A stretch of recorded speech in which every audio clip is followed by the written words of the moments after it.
Maybe right now? Hey everybody, welcome to Advantage in Paradise, Paradise. where we can't see him, but now we can. But hopefully they can hear me. Welcome to Advantage in Paradise, everybody. Our flagship D&D show. Sorry. Uh-oh. Whoops. Sorry, I'm all disoriented from Alex's countdown. Sorry, folks. Welcome to Advantage in Paradise again. As always, our D&D actual play every Monday night at 7 p.m. Eastern Standard Time.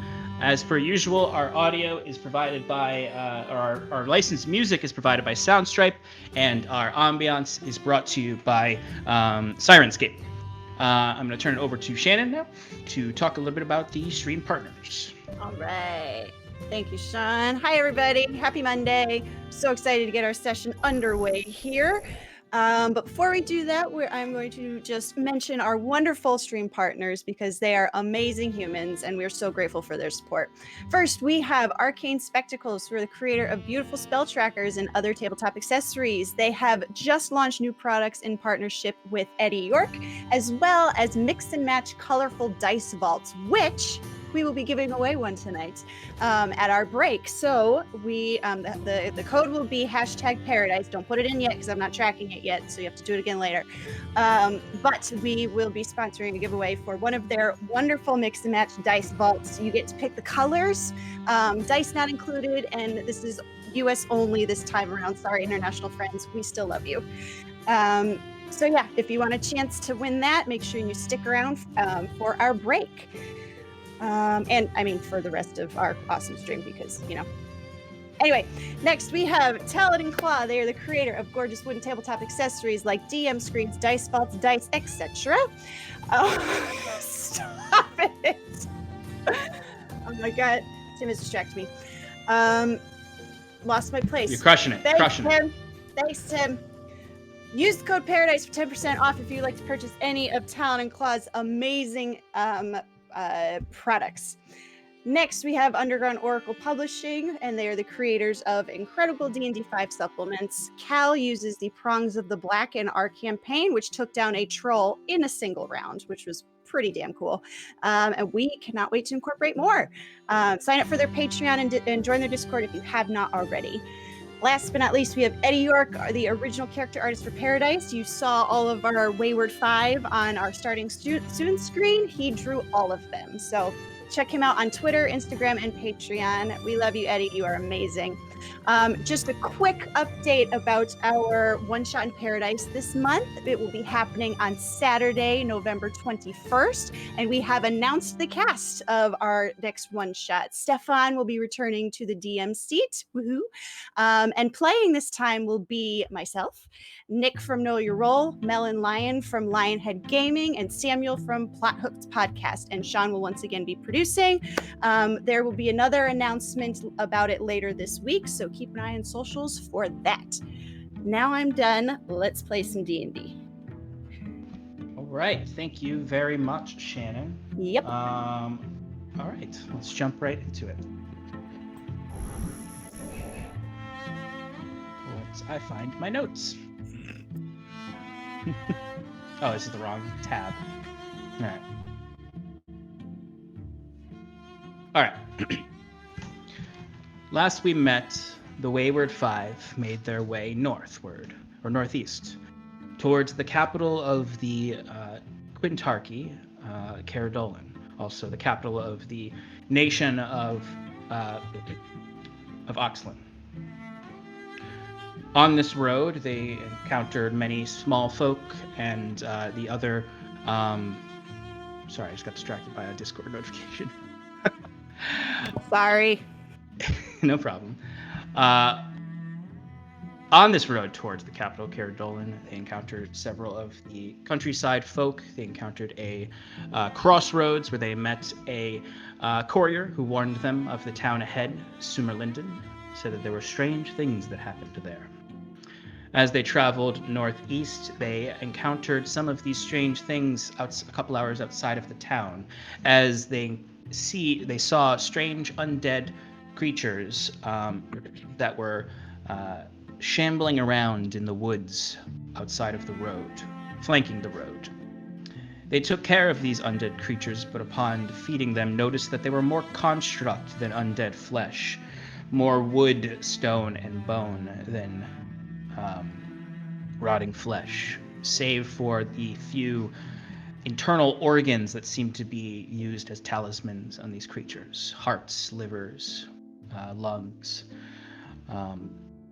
They destroyed these creatures and took some samples of what they found. Particularly for Curon, he took a mare's skull that bore the horrid spiral of the Pallid King carved into the forehead of the skull. It was shattered in half when Scarlet defeated this creature, but he took it with him. As they continued moving on up the road, they spoke about what was ahead of them. They spoke about what might be besieging besieging the townsfolk of Sumerlinden. And as they got closer, they witnessed more of these undead constructs, but this time they were fighting some guards about a mile outside of Sumerlinden. They prepped themselves for combat, Wiswick launching spectral arrows of magical energy into this crowd of zombies, while Curon rode up on Rocco, raised his holy symbol and disintegrated these undead creatures with Destroy Undead. Though the bits of wood and bone and stone were all left behind, although any flesh that made up these creatures burned away and rotted or turned to ash. He took more of the more artifacts from these creatures, more of these little trinkets and talismans that seemed to power them. And you spoke with the 3 guards that were fighting off these creatures. Edric, Blythe, and Shelley. Shelley seemed the least helpful, not really aware of what was going on around them, while Blythe seemed just sort of uninterested. But Edric spoke with you quite a bit. Ultimately, what you found out from him is that there is some sort of curfew in Sumerlinden, where folks are not allowed out after sunset. They were quite hesitant to reveal much until Edric got a chance to whisper to Cal to avoid the night and to not follow the lights, whatever he did. And also recommended that you stop with Jack up the road, another individual who Brian, the courier you met earlier, also recommended that you stop by. So, nodding to the soldiers as they returned their patrols of the road, you headed down the road and eventually found yourselves approaching the Abbey of the Abbey of the Nine, the graveyard that they were speaking of. And you saw Jack there, a probably in his late 20s, blue tiefling, long horns that wrapped around his head, and with him was a red-skinned Fire Genasi boy named Huxley. They were stacking rocks on top of graves, presumably to keep the creatures inside, but also to make it harder for grave robbers to open up these graves. You noticed several other open graves that didn't look like they were fresh and ready for a funeral, but rather had been robbed or something had crawled out of them. You spoke with Jack briefly there, and he invited you to come to his house and enjoy dinner with him and his foster father, for it was growing dark, and he warned that you should not be out here after dark. Most of you went along with Jack to his home, while Scarlet and Curon remained outside to investigate some of these graves, as well as a burning pile of corpses that was in the back of this graveyard. You discovered that some of these graves had track marks around them, like the tracks of cartwheels, signifying that either Jack had brought something away from these graves, or someone had come and taken something from these graves. And you did identify some of them looked as though something had crawled and dragged its way out. You pushed onward and investigated this corpse pile to identify that there were roughly a similar amount of corpses as there were open graves, roughly, but that a lot of them were dismembered in several pieces, so it was hard to completely get an accurate count. While you were doing this, the sun was setting, and inside, Cal, Wiswick, and Timber were beginning to speak with Jack and his foster father, Frankel, while Embla and them were putting the horses and carts away. You learned that Frankel, who is a man advanced in his years, started talking about all sorts of stories from town, particularly about a witch that he claimed to have seen when he was younger in the woods, who he described as being tall, completely cloaked in black that went all the way around her head, and a face that had no features save for the black eyes. He claims that what's going wrong in the village is because they've become out of touch with their tradition and history. He spoke of times when he would see knights patrolling the streets of Simmerlinden back in its prime. Jack began to talk to you about the recent grave robbings and the increased presence of these undead constructs, which seemed to have showed up some months ago, slowly but surely, but increasing dramatically in the last few weeks. He didn't want to talk too much about it at risk of working up Frankel, so he warned that he would wait until later to speak more plainly with you. Outside, Scarlet and Curon began heading towards the house to try to get in as they started to see little yellowish lights flickering in the distance and popping here and there and growing in number increasingly. As they turned around the Abbey of the Nine to head towards the back corner where the house was, they were immediately in front of a large cluster of these lights that they presumed were will-o-wisps, but had some more nefarious aspects to them. Curon resisted these lights, but Scarlet was immediately charmed by them, and she began wandering closer and closer to these beautiful, beautiful lights, much like her own produced flame. And she reached out and took it in her hands and brought it to her chest, and it disappeared into her. And immediately she screamed and began struggling as Curon went to grapple her. Inside her mind, she was experiencing a different world entirely. She saw a darkened place, something like seemed like nighttime, but it wasn't too dark to see. The house all the lights were off. She saw no sign of her friends at all.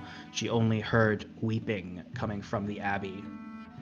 She slowly but surely crept her way towards it and looked inside to see a ruined rows of pews and an altar up in the front. In one of these ruined pews, she saw a familiar mane of scarlet red hair.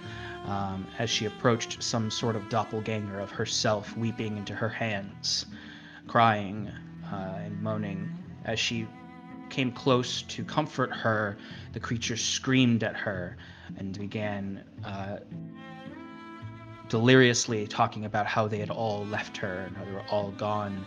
And as Scarlet pressed her, she pushed that it was her fault. It was her fault. And as Scarlet looked around, she started to see the bodies of her companions all around in the broken down pews, dead or dying in the process, one of which was Curon, dropping to one knee and slowly dying. She rushed over to him to aid him, but as soon as she touched him, the doppelganger turned and screeched at her as loud as she could, "Do not touch him." And as she turned and looked, there were no eyes, only black voids and inky tears that poured down the gray skin of this scarlet doppelganger. And she continued to not be aggressive with this creature, but then these large spider-like tendrils ripped out of the doppelganger's back, crushed the pews around her, and lifted this puppet Scarlet up into the air that seemed to no longer bear any form of life. It was at this that Scarlet, still determined to not attack her own visage, came forward just as the creature was clawing its way towards her, looking at her she tried to shove this creature away, but as she did so, another tendril, spider-like tendril, went up and around and pierced her in the back, in the spine, and through her chest, and pulled her in as the other arms began to enclose around her, darkness taking her eyes as she slipped away to something else. It was here that she was shown visions of some other reality. She saw Caleb, her original crime partner, her partner in life, the love of her life. She made eye contact with him as she tried to call his name out, but her voice was choked and nothing came out. But all she saw was confusion on his face as he looked to her and saw no one and remembered no name and no stories. It was in this moment that Scarlet felt deeply alone as the shadows enveloped around her again, and that figure Frankel spoke of seemed to appear before her. Tall, cloaked in black, a face but with no features, no eyes, no nose, no mouth, just blank, pallid white features. As the creature moved towards her slowly, but it was in this moment, perhaps with the prayers and aid of her friends, after Curon brought her lifeless body inside, and they stood vigil over her for several hours, even going so far as to experimentally send her to the astral sea to try to banish the creature, which unfortunately did nothing. But they prayed over her and watched her through the night, and perhaps with this aid, she rolled a natural 20 on her wisdom save. And that white, pallid face turned to light, and she found herself grasping and gasping for air as she came back to them, frantic and afraid and touched by something dark and evil. After trying to explain what happened to her and Wiswick interrogating Jack a little bit, he did reveal that this happened to folk of this town if they were out at night, that it started slow, where someone was found dead one morning and no one could explain it, and then eventually people started reporting lights and nightmares and horrible visions, and some folk even turned to horrible, horrible creatures. But that there was not much explanation for it as of this moment. But exhausted from your vigil, you all found your way to rest. Curon, anxious and interested in this mystery, chose specifically to sleep first, to meditate first, and then awake when everyone else would be out like a light. Fortunately for him, the exhaustion and experience traumatized Scarlet so much she had difficulty sleeping, and she awoke to see him trying to sneak out at night into the very danger that she and him saw earlier. Peeking outside, you could see that there were thousands of these lights out there now. You couldn't step a couple feet without bumping right into one. Eventually, everyone else awoke, and through a lot of frustration and pleading, Curon agreed not to go out, though he not demanded, but hoped that they would understand that this was part of the mystery that he is trying to solve, and that he would stop at nothing to solve what's happening to Simmerlinden in the interest of discovering more about what has affected his goddess. Because you identified that this evil seems to originate in the Shadowfell, a cancerous plane that tries to take over every other plane of existence, a plane that created the creatures that influenced the cult that worshipped one of the dragons that killed his goddess. So, everyone returned to sleep and left Curon alone to meditate on these thoughts. Scarlet tried to stay up to keep an eye on him, but the exhaustion took her.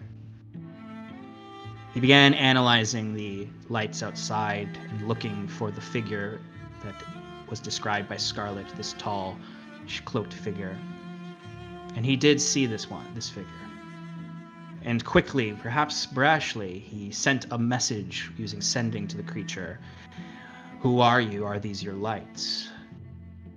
Uninterested in this, the creature immediately looked upon him and appeared in front of the window, reached through, and touched Curon's chest, grabbing his cloak and ripping him through the window into the darkness that Scarlet was in before.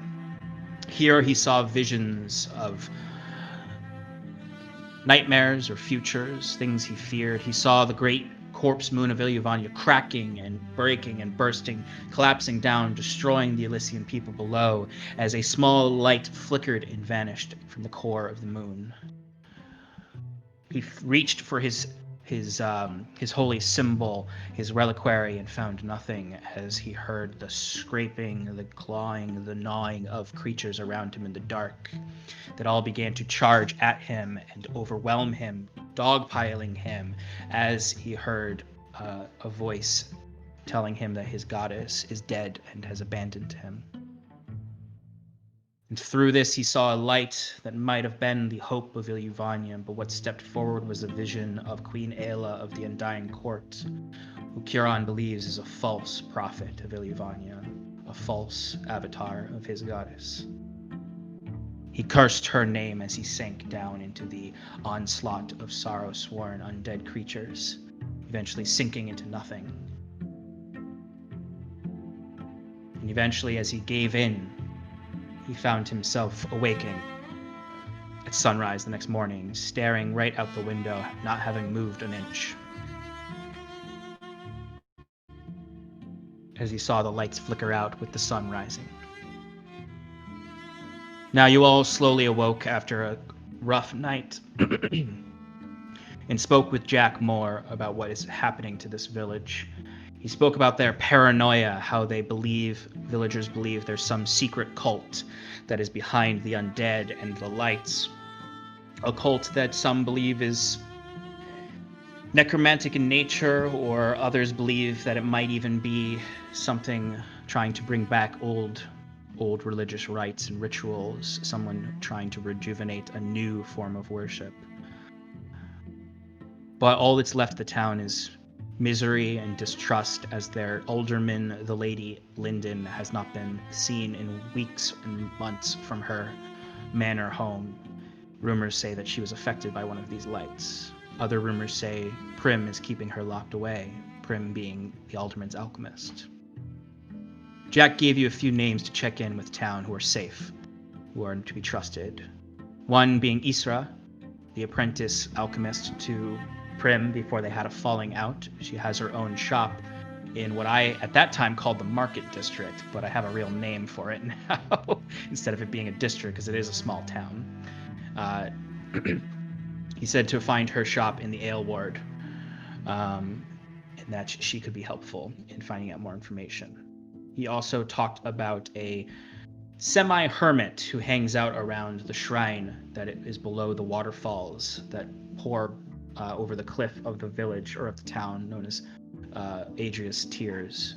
Told you of Ulf, a strange man who lives there, but might be able to tell you some things. And then, of course, he told you about Carvia's Flagon, the tavern where he stays when he's in town, and says that Carvia is a trustworthy person to meet. So with this information, you set off for the town of Sumerlinden, not without checking out the abbey a little bit to identify some of the statues there that represent the 9 conservator gods, the old pantheon. Along the road, you ran into Huxley, the young apprentice to Jack, the 15-year-old fire genasi. He talked to you about how Jack is a good fellow, and how he helps out some of the street urchins of Sumerlinden, particularly those who have astral blessings like genasi and tieflings. Cal gave him a little bit of money in order to bring you around town to show you the people that you needed to talk to, which immediately inspired jealousy in Robert as he began to flaunt a gold piece, trying to show that Cal gave Huxley a silver piece, but he has a gold piece. You were brought into town, and Huxley immediately brought you to Carvia's Tavern, where you are currently, standing outside, about to enter. The town is two streets that go around a single cliff in the center that has the manor of the Linden family and the estate. Also has an old fortress tower that's immediately recognizable as the last bastions of an ancient castle there. You notice the villagers eyeing you as you walk through the streets, suspiciously distrustful, as you've heard of outsiders. But now you stand in front of Carvia's Flagon, which is a very thin tavern that's stuck between two timber-framed homes that is just 3 floors, but is very thin and long. Kieran, as you all began to enter, you looked back and you saw a figure looking down below from the old fortress tower. But that's where we left off, as you were about to enter into this tavern. Wayward 5, what would you like to do?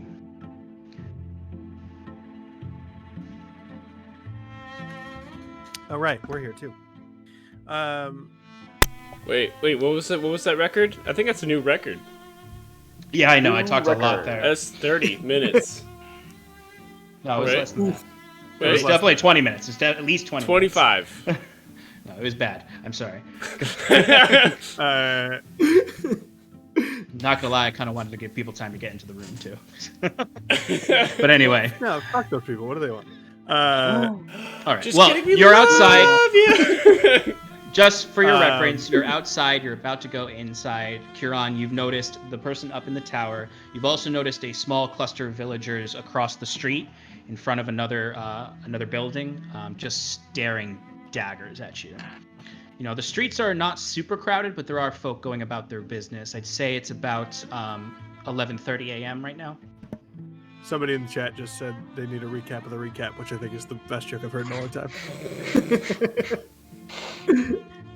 Can we hear any of the are they talking at all? The people watching you? Yeah. No, they're just staring at you. Cool. That's weird. I walked into the tavern. Okay. Does everyone follow? I follow with everybody Taking a else. second glance. I tell Robert to keep the horses and the cart outside. Okay. I think that Wiswick is gonna actually stay with Robert outside of the tavern, and he's just gonna keep an eye on those people who are keeping an eye on us. All right. So Wiswick's staying out with Robert. Huxley is kind of just leaning against the cart because Cal told him to wait around, that you'd be out in a little bit or whenever. I'll say Embla gets off the cart and starts to go with you inside. When you go inside, like I said, it's a very narrow tavern. It's probably only about 15 feet across, but 30 feet deep. You see there are very small, maybe two top tables, a very small hearth on the left side, wood paneled walls. It's got a very Irish tavern aesthetic, but it's got the size of like a cafe. And then in the back, you see there is a very small bar that's probably only 5 feet long, with a woman cleaning it off, leaning against it. She's got bright red hair that's held back in a woven bun that is made of a braid that's circled around. She has bright blue eyes. She's wearing very simple working clothes.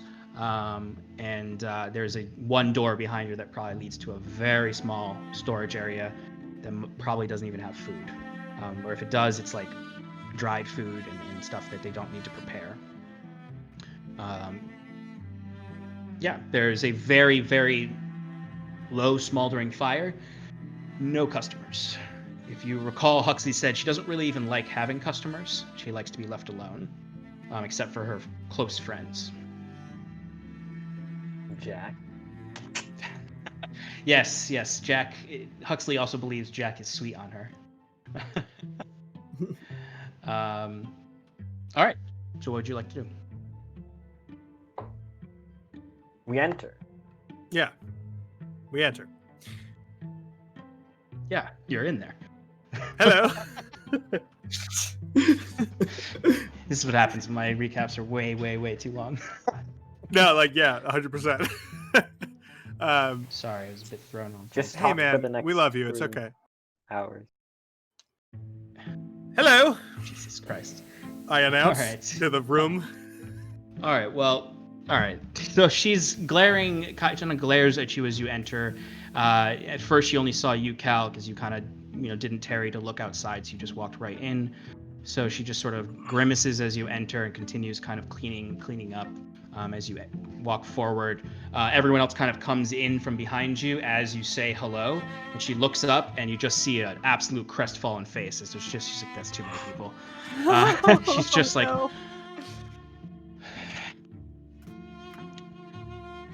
hello, what can I do for you? Sean, I paint my most calming and nice smile on my face. And I say, well, a good friend of ours, a friend of ours, Jack, pointed us in your direction as the best lodgings in town. And since we were going to be here for another night at least, we figured we would perhaps stay here if you have any rooms available. She kind of looks over your shoulder and back at all of the Wayward Five, and she just looks back at you. Give me a quick persuasion roll. Just get a baseline vibe. It's a natural 20. Okay. Plus 4, so 24. All right. So she looks to you and you notice the tension kind of relieve on her. She was kind of immediately like, as soon as she saw everyone behind you, but then she kind of, you're not sure if it's just your charm or just the mention that Jack was who sent you that calmed her down, but she immediately softens and looks to you and says, all right then, is this all of you? What is it? 6? Did Rocky come in with us? Rocky did not. He's outside Okay. with There's 3 more outside for a total of 8. Don't forget, I'm Right. wolf. For a total of 7. 7. All right. Not much better, but okay. Well, I don't have 7 beds. I have 4. So if you'd like to stay, you'll have to share beds and maybe floors, if you're all right with that. I think that would be more than understandable.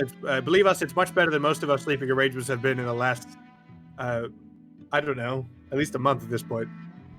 And she kind of looks at you, and at this is the point when she really realizes, like, oh, like, you guys are very dirty. Like you're like, even like you maybe have like washed your clothes a little bit, but like in like rivers and stuff. Like you don't have like We don't have any that. stain spray.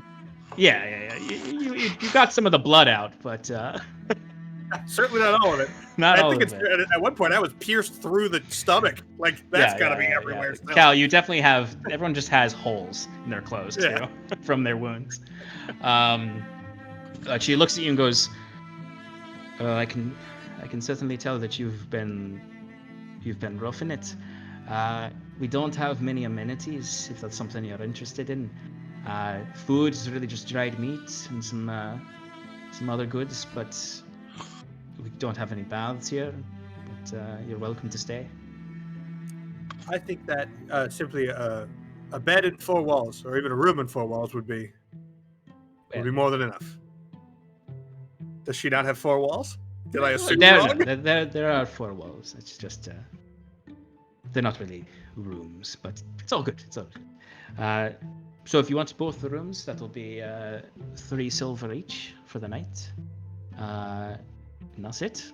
There's nothing else to do. Each. I don't got anything else. Do you need? Do you have any vehicles or steeds that need stabling? Yes, that was. I heard that you possibly had some stabling space, or would I just say stabling? I don't remember.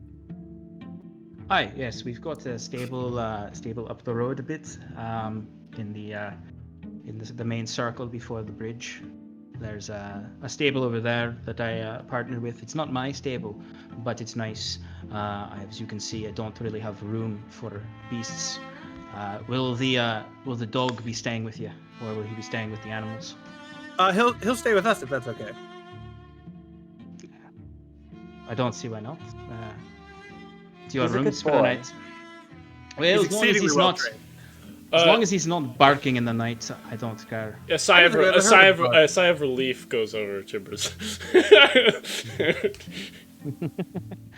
As long as he's quiet during the night, we won't have a problem. But if he's barking through the night, we'll have a problem. I don't think I've ever actually heard him bark. Well, that's very weird. He might Well, have some anxiety. He's a good dog. He's a good dog. He's exceedingly well He's a trained. good boy. He's a good boy. And she just kind of Isn't looks. that right, Timber? Yeah, she looks at you, Timber, and this might be the He's first straight up a NPC wolf, right? you've He's not a dog. encountered.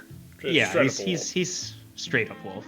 But it's like the first NPC that like has looked at you and not immediately been like, "Oh, he's a good boy," and petted you. She's just sort of like, "All right, well, make sure he shits outside." Shouldn't be a problem. All right, well, 6 silver, and I'll give you your keys. Excellent. I give her 6 silver. All right. If you want to bring your cart or whatever you have up the road, just look for the stables. Probably be similar 3 silver for the night with food and other amenities for the horses. Excellent. Thank you. And Jack had mentioned your name was Carvia, right? I didn't ask when I walked in. Apologies. Oh, yes. My name's Garvia. This is my humble abode and business, but I've been living here my whole life. Who the fuck are you all? Well, my name's Cal. The tall gentleman to my right is Kieran, and Yes. Ilyuvanya, bless you. Why? Ilyuvanya? this. Not heard that one. I'll keep talking then. Then this lady on my left is Miss Scarlet. Pleasure to meet you. Have you met Huxley? We have actually. He's the one who showed us to your establishment here. Oh, lovely. The little lad. He's a bit of a nosy fuck, but he's harmless. Good kid. He seemed like a very, very nice person. He's nice. He just tends to hang out around Striga's blacksmith shop too much, gossiping when he's not working with Jack. Blacksmith. Why? We've got 2 blacksmiths in town. We've got Striga, and we've got Old Tom's Tavern, or Taverna. Old Tom's Smithy. If you're interested in any smithing or goods of that nature, I'd recommend Striga. She's a bit more talented than Tom is, but it's, if you're looking for weapons or armor, Tom is the one to go to because he actually does that. Striga tends to stick to local goods, things needed by the town. But if you need any repairs, any metal smiths for your carts or your horseshoes or anything like that, she can be of service to you. I'd warn you about her, but it seems like you're a bit of a diverse crowd here. She is an elf. She is a drow, I think they're called. But older lady, but she's quite nice. But a bit of a gossip. So if you've got secrets, don't tell Striga. But if we're looking for secrets, is she the one to go to? Hi, the veracity of them, the truthfulness of them, bit questionable, but she typically knows everything that happens in this town. Including So, what's Carvia- what's going on with the lights and the mild Oh, yeah. possessions and the undead constructs. Would she have information on this as well? Oh, I imagine, but particularly things of that nature, it might be hard to parse out what's sensationalism or what is true. But yeah, she knows a few things, I'm sure, as we all kind of do. So you're familiar then with what's been going on? It's hard to live here without being Well- familiar. while Kieran continues this conversation, Cal's going to go out and tell Robert and Rocky where to go to stable the horses and all that, Easy enough to do. and then return. Excellent. Well, it's hard not to know about these things when you live here. I used to like looking at the stars. It's not the same when you look in through your window and you can't really even see them because there's all those fucking lights out there. And no one's done anything about this. No one's tried to find the root of the cause, as it were.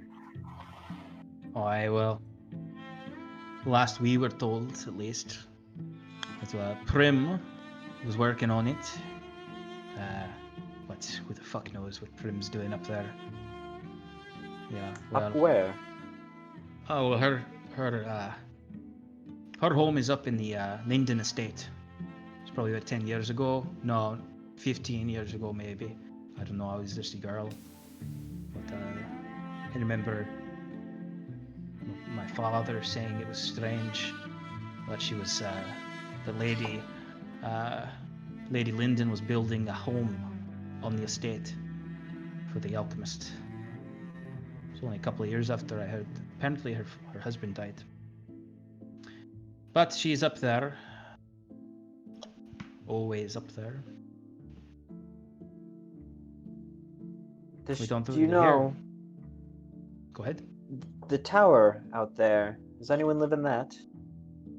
Oh, the tower. No. Thing's right dangerous. You try to climb up that, you're more likely to fall and hit your head or have the tower collapse on you.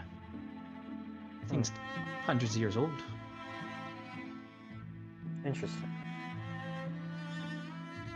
Aye, they're supposed to, I remember my mother always talking about how they were supposed to rebuild the castle when I was a child, but supposedly when Lady Linden's husband died, all those plans went out the window. And Lady Linden just invested in some of the lumber mills, sawmills up north, and the breweries in town. We used to be a logging town, but these days it's more about the local fair, or it was at least before these creatures started showing up.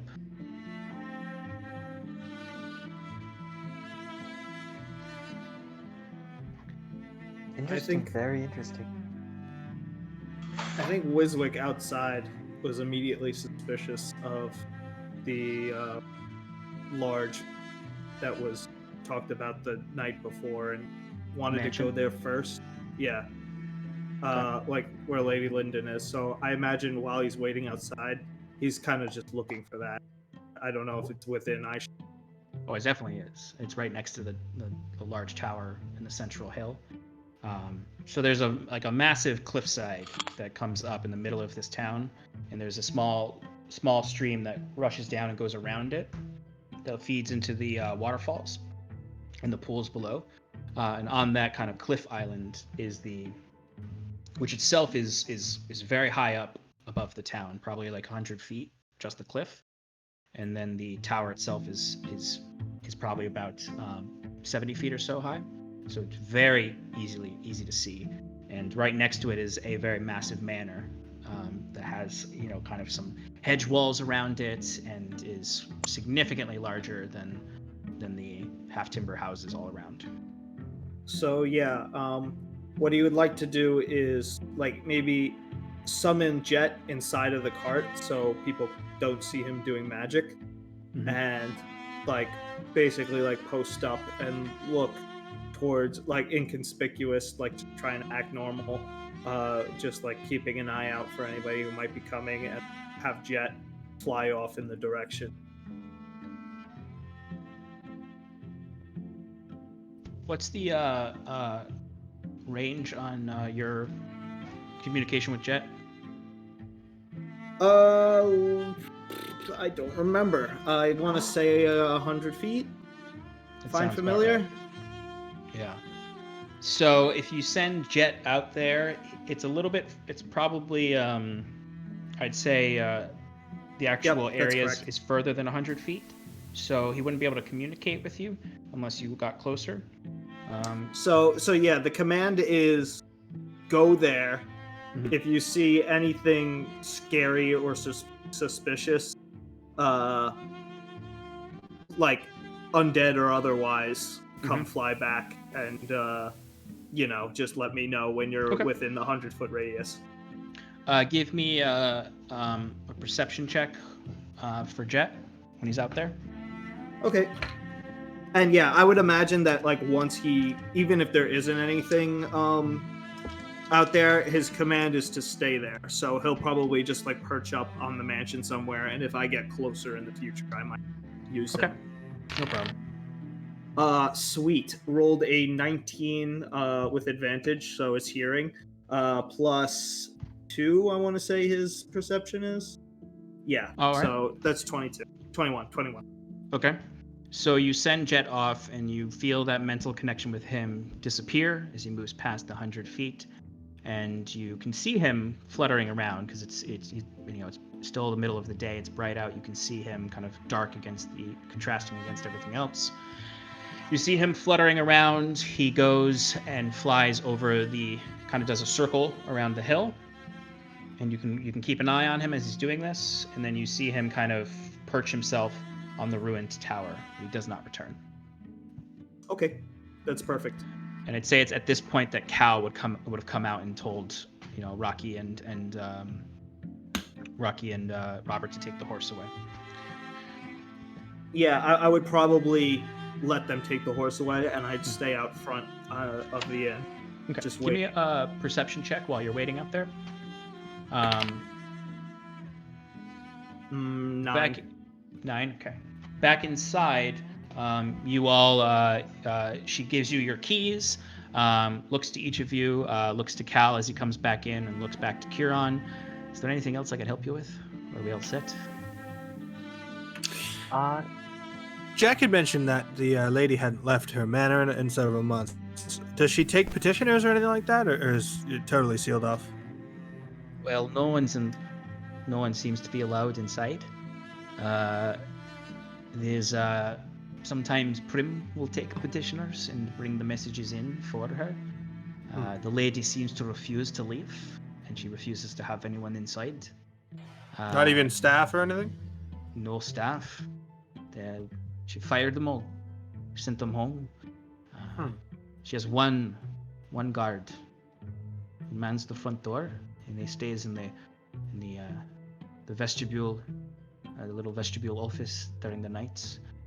Occasionally, says that he's the only staff member who helps her inside the actual town, the actual manor itself. But all of her servants, they're all sent home, lost their jobs. How often does Prim take petitions, or if it's not scheduled, how can we put one before her? Well, there used to be a lot more petitions that went up when people were curious, but now everyone is so distrustful of each other, they just keep their own, follow the curfew, and seem to go on with their lives. So someone hasn't really gone up to speak with Prim in a while, but I'd imagine if you just head up there, she's usually on the outskirts of the actual manor, so you could catch her out there, speak with her, and seek any counsel you might be able to get. If she's not there, you could always talk to the one guard. Understood. Trying to remember what his name is. He never comes down much anymore. What is his fucking name? Oh. oh, there's my notes. His name's Willem. Wait, no, that's not him. Okay. Sorry. Oh, Is sorry. he the His name's base? not Willem. His name is not Willem. It's someone else. His name is Broman. Strong Will. Bro, man. He's a very large man, last I heard. Excellent. He's as tall as your friend there. Wow. Lots stronger looking though. Hey. Understood. Well, Carvia, thank you very much, and I'm sure we're going to put our things down and run some errands in town, I think, but we'll definitely be seeing you shortly. Yeah, do as you wish. I'll just be here, reading by the fire, hoping no one else comes into my fucking shop. Have a good day. That is an odd business model, I say as I walk up under my breath, actually, because I don't feel like engaging in that. We walk up the stairs. Why bother having an inn if you don't want patrons? I don't know, maybe it's a family inheritance. I don't know. Doesn't make any sense. as we put our like bigger stuff, the bulky stuff, other than our weapons and armor, down. All right, you're all putting your stuff inside the rooms. So when Saddlebag.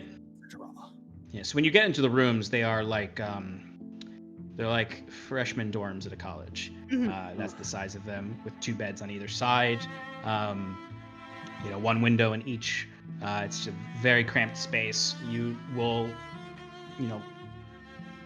2 people to a bed would be very tight, but there is enough space on the floors to fit everybody. No different for Timber, really. He's got the floor anyway. But they're pretty basic. When we enter, Timber transforms back, looks up at everybody. Why does anybody live here still? Wouldn't you at night just... Okay, my town is infested with wisps. Let me continue living here. People die all the time, it's okay. It's hard to pick up roots for most people. Everything they own is here. They can't move their house. They probably don't have the money to go buy another one, and nobody's buying in town. What I find curious is that nobody seems to have been concerned enough to send for help anywhere else. Right. That was How far are we from the capital? I would assume that the king would. I would say, Sean? Some kind of. You're still about a week's travel from the capital. Yeah. So but it's been going on for 4 months and longer. So that's what I'm concerned about. Once is there no mayor for the people, or even just a elders council, or just the people that everyone talks to? You know what I mean? It seems that any form of small government like that's probably broken down with the distrust and paranoia that's running. Fair. I don't know. I assumed at least one person would be like, "Hey, we should send a letter to someone." Well, then that wouldn't be quite fantastical, would it? I don't know. I understand. I say as we run away. So what's our plan for today? Well, what is the deal with this woman? Prim? Yes. Which woman? Which woman? There are several. In fact, I think all the names we've heard of. Most of them. Prim, the alchemist. Yeah, that's definitely the reason I asked if she takes petitions at all is because that's an easier way to just get face to face with her. Right. And we could get a sense about what's going on. I don't know if the townsfolk, at least Jack and Carvia, seem to not really. Either they don't really know her at all, or they don't trust her. I'm not sure. Right. Well, it seems like this Striga, the blacksmith, might be a font of information, though how useful it'll be, hard to tell. I would like to visit her, if we could. And we can also go to, what was her name? Isra, right? The apprentice? Right. Yes. Should be easy enough to find. And I would personally like to speak with this old hermit at the Tears of Adria. See what. So it sounds like you have. So we're all going to different places because I'm going to Brim. I would like to. I think I should go there as well. I assume it's early in the day, isn't it, Sean? Yeah, it's about right now. After talking with her, it's around noon. So you have about 7 hours before sunset. Okay. So why don't we stick together as long as we can, and if we have to split up, we have to split up. The minor things like errands for the blacksmith, stuff like that, I think we can do on our own, or even we should send Rocky and Robert to get some new shoes for the horses. And they can take care of the boring stuff. Spare take care of the exciting stuff. Exactly. So do we go Prim first or Isra first? I think those should be the two things we do right off. I think going to Striga would be the best idea, because then we massive amount of information, right? And then we suss through that, and if nothing else, it'll give us some interesting tidbits to bring up in our subsequent conversation. That's not a bad play. All right. Let's get it done, I say. Shall we? And I stand up and make sure all my swords are strapped in the right places. As the party's going to be leaving, Kieran will bring up, and by the way, as we are entering, I noticed a figure at the top of the old ruined tower. The one that, Didn't Kavya say there was someone yes. there? Right. Carvia said that it was not stable or habitable, but I know what I saw. Well, if you want to get closer and then use me as a reason to, I need to go piss. I need to take my dog to go piss by the building. Then we can do that if you want. Get on. Well, I think there's only one guard up there, and I'm sure we're more than enough to outsmart him if need be. But we'll keep that in mind. That's a good one. That's a good one. So Striga first. Let's do it. And I go back downstairs. And Huzzah. I crack down into a wolf. Ooh. That's still so unsettling to You see, you go down and you're passing through, and you see that Carvia has just kind of taken a stool out and a table, or not a stool, a full chair, and she's sitting by her own fire, feet up on the table, kind of a book in one hand and a full flagon of ale in the other hand. She is just day drinking now. Big fan. I nod to her politely and go out the door. She just goes, "Cheers, Jolia. Hope you have a lovely day. I'll see you when you get back." ta-ta for now. You too. It's 11:30, but okay. Timber Yeah. tries his best at a bark. It's Oh. not good. Let me hear it. Oh.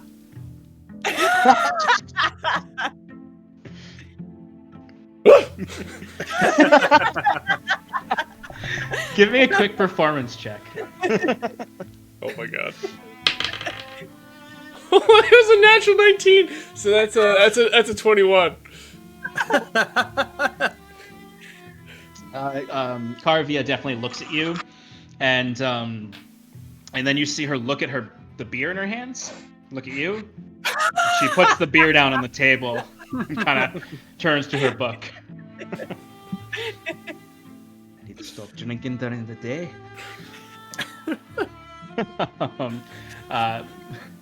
But she believes you're a normal dog.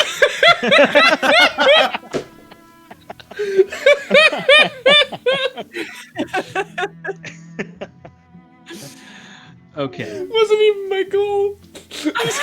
Continue. Yeah. All right. So you are, heading to Striga first, right? Yes. All right. So I'd say Robert and Huxley are back at this point. Rocky stayed behind at the stable to take care of the horses a bit more and to try to haggle the stable down from 3 silver, because he claims I can do all the work myself, and they have returned. So and you can see as they're walking towards you, Robert is walking ahead of Huxley, and Huxley is very clearly asking Robert questions, and Robert's just like not answering him and fuming and just walking back. And he sees you all walk out, and he just sort of stands up straight and looks to Cal and says, "All right, it's all set. It's all set. We've got our everything stabled. Rocky's back there taking care of it. I don't think we need him anymore." Actually, Thank you. Huxley, Thank you for dealing with that, Robert. But Huxley, we actually do have a bit of a day plan, and it would be beneficial if you could lead us around town. You see, Huxley's like, "Oh yeah, absolutely, mate. I was trying to ask this Robert here all about you, where you're from, but he's a tough one. He doesn't really like to talk." Robert's like,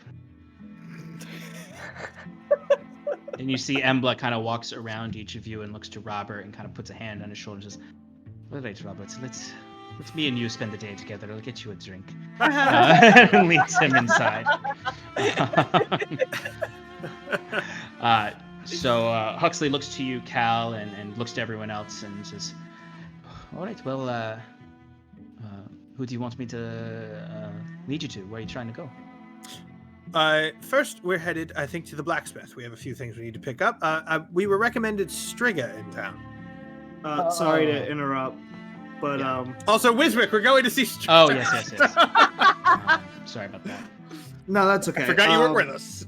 I just wanted to say that I think at the last session I casted Disguise Self. You I did. didn't realize how long this would be, so I don't know if it was running out. It would have been about a half hour of you having it up, so it still has a half hour left. And if I'm not mistaken, you just disguised yourself to look like a surface gnome and not much different. Surface gnome. The only thing that I did was I had an emblem of the Shield Maiden. That's right. On my That's clothes right. as well. Okay. Because one of my options was going to see Ulf. So something you would notice, Wiswick, even with that 9 that you rolled before everyone comes out, is that people are definitely avoiding you. You definitely notice people looking at you, just because you are a stranger.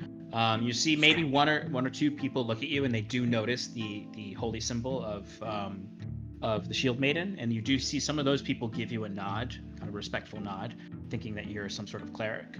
But then there's other people who are just sort of like,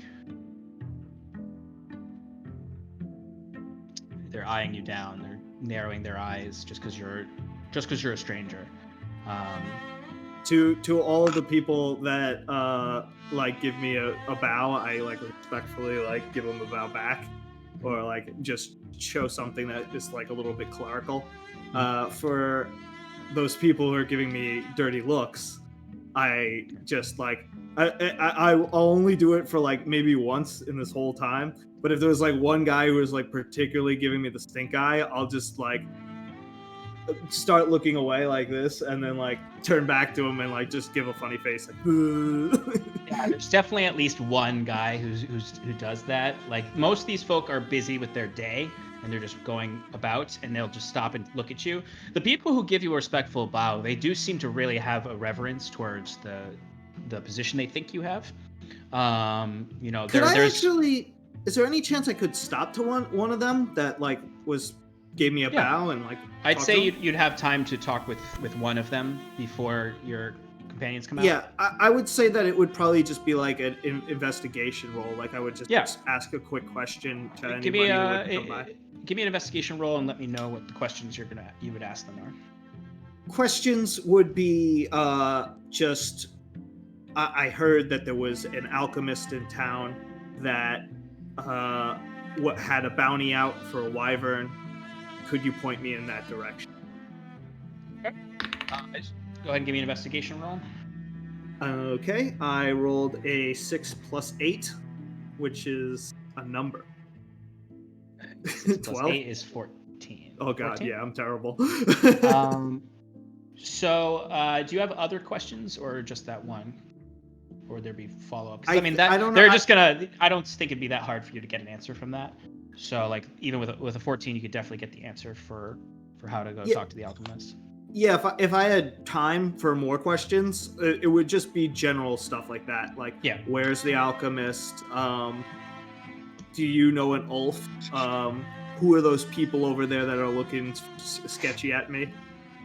Okay, yeah, I can give you, with a 14, I can give you something for each of those. So for the alchemist, they would point you in 2 directions. They would point you back up the way you came, and then a left up to the bridge that leads onto the estate would bring you to Prim, the Alderman's alchemist. Okay. And then the other way, they say, if you go up the road, cross the bridge, and go about halfway down the road in sorry, I just pull up the name of that district, in Timbertown. You would. I wish Not Alex here. was here for me saying Timbertown, but it is called Timbertown though, which is just the other half of the town pretty much. But they say if you go halfway up the road into Timbertown, they say there'll be 2 rows of houses. You'll pass an alley, and at the second alley on the corner is Isra's shop. If you're looking for an alchemist, but Prim they say is up on the hill. Okay.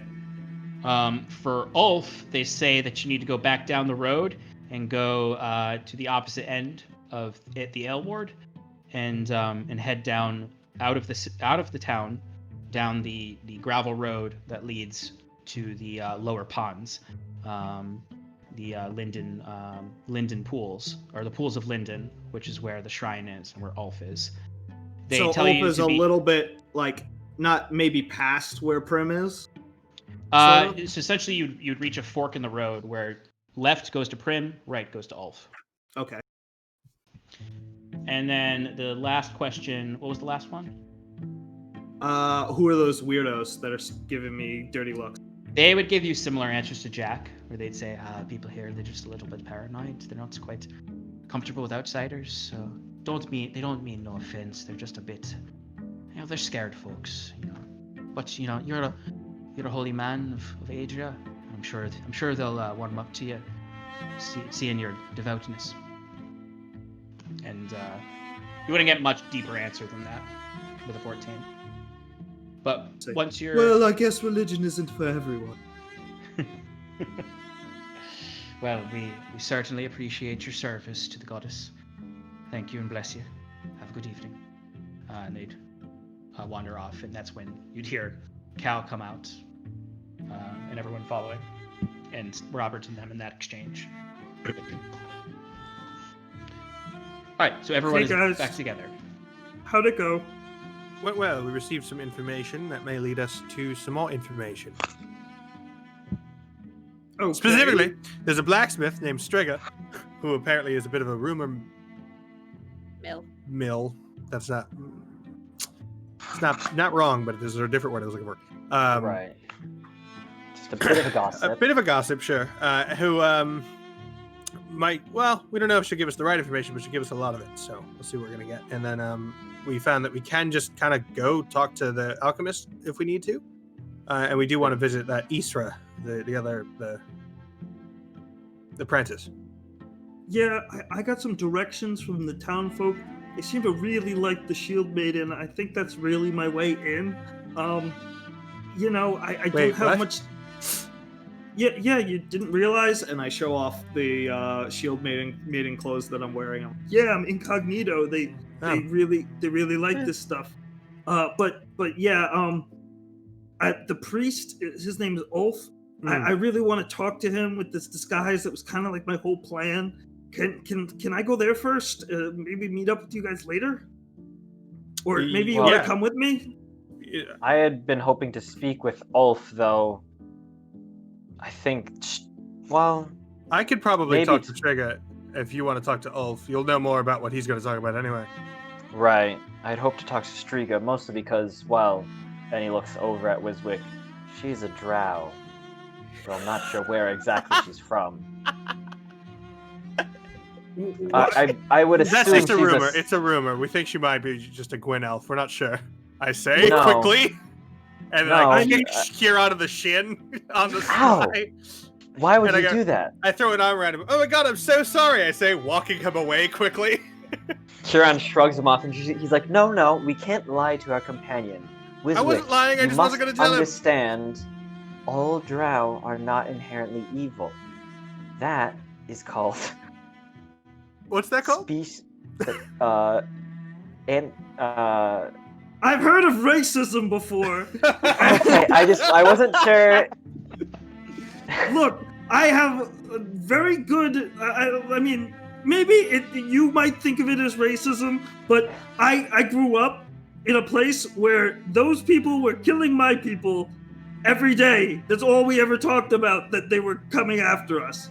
They're Right. not good people. We can't trust any information we get from someone Gentlemen. like that. They're probably the cause of this whole thing. Wiswick, Can we go, please? We have lots of people to talk to. I'm not So, talking Wisrick- to any drow. Yeah, you don't have to. We've heard that she's at least peaceful, so hopefully she isn't doing anything. But we'll suss that out on our own. If you go with Kieran, I say like looking at Kieran like go fucking go with him. Yes. To meet with Wiswick, Ulf. let's go meet with this hermit, Ulf. Timber, which group are you going with? Or are you? Well, you were all going to stick together, but now you're splitting up. Timber, are you going with Cal or are you going with Kieran?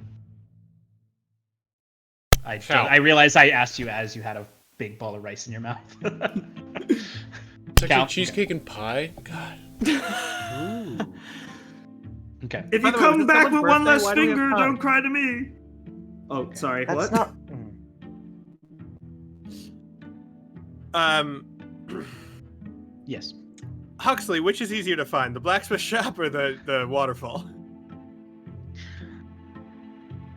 Wiswick just okay. heads out towards the waterfall because he knows where to go. Huxley would It see him seems like like- wandering off, and he would point to be like, "He's going in the right direction towards the waterfall." But in case he gets lost, though, and he looks to Kieran, and he says, "You just go down the road.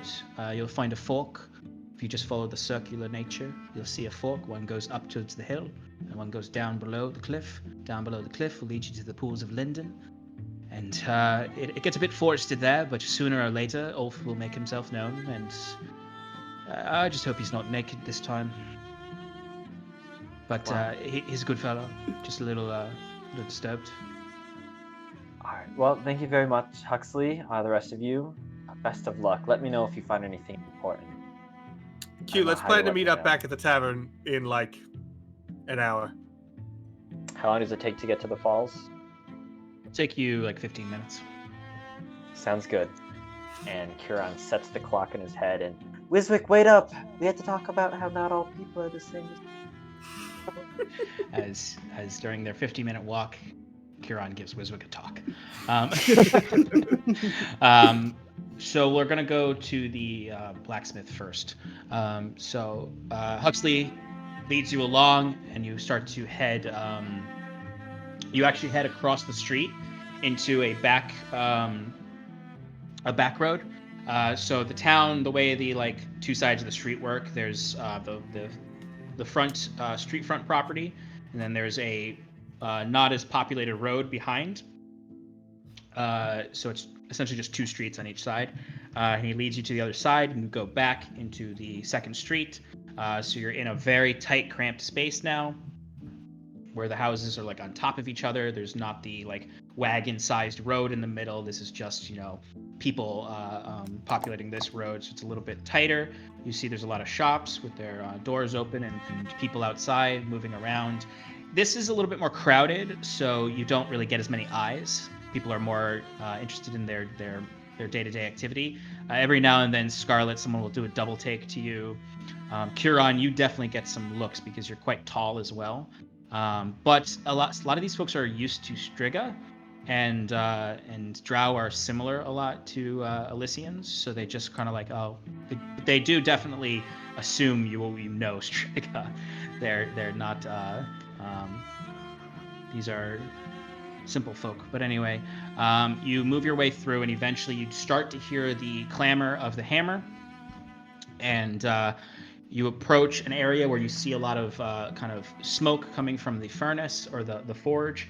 As you can see, Striga has an outdoor forge and a canopy-covered area that's to the side of her main home. And you can see there are several racks that have all sorts of blacksmith goods. You don't see armor or weapons or anything like that. You see like pots, pans, other everyday goods that folk commissioned or ordered. There's not really like a shop. It's more so this is a by order kind of blacksmith area. It's very nice looking though, despite kind of the squalor that's around it, kind of the tight packed nature of things. You do see a few like street urchins running around between horses and between people into the alleys and about. The area reeks. It smells horrible in this road. Like it definitely smells like they're just throwing their refuse out the windows and collecting it, and it's just not a very pleasant area, and it kind of the canopy of buildings kind of chokes out the sun, so it's very dark in here. But you see the canopies are these very beautiful tapestries that have bright purple colors with gold trim and these images of creatures some of you have not seen before. So maybe Kieran might. Well, you're not there. So the other two of you definitely don't. But you see, like, in the center of this tapestry is a mammoth skull image that's woven into the tapestry. There's bright white that contrasts well with the dark purple and gold. And there's a lot of these like visuals that represent like hunting and scenes of humanoids hunting, and you see the main thing you'll notice though is this mammoth skull in the center. And then you hear the smithing, you approach, you see the back of what you assume is Striga. Very strong looking, like very muscular. She's probably 7 feet tall. You can see this long, this very long braided white ponytail that goes all the way back to her waist. She's just wearing a leather vest that kind of comes up tight on the neck, and these maroon pants with these tall boots. And you can see the sweat kind of dripping through little rivulets of through like just the grime of the forge on her as she's just hammering out a piece at this point. Her back turned to you. As we're walking, you guys will notice that, like, as we're getting closer to the sounds of the forge, like Scarlet's shoulders are usually like way up here and tense, but you notice that she relaxes around this sound, and when she sees the forge, she lights up when she sees it. Yeah, Scarlet, you would like the second you started to hear the banging of the hammer on the metal, were kind of immediately brought back to another place. And like as you all approach and start to enter into the exterior area of this forge, Scarlet, you kind of like run your hands across some of the metal goods that are there. Just like a spare hammer that's laying out. It's a very messy forge, a lot like your father's. I pay attention to make sure she doesn't steal anything. Rude. Cal, you do notice, I would say you noticed this, and at first you're like, is she gonna finally rogue out and steal something? Yeah. Not that kind of rogue. But I'd say she's not particularly trying to hide it at first. So I'd say you've noticed there seems to be a genuine like reaction coming from her here. Okay. So Striga is not paying attention, she's just hammering away. You see the head kind of pops up, and you see it, you kind of like drops the metal off to the side. You see you're putting it into the oil, and then she turns around and you can see she's got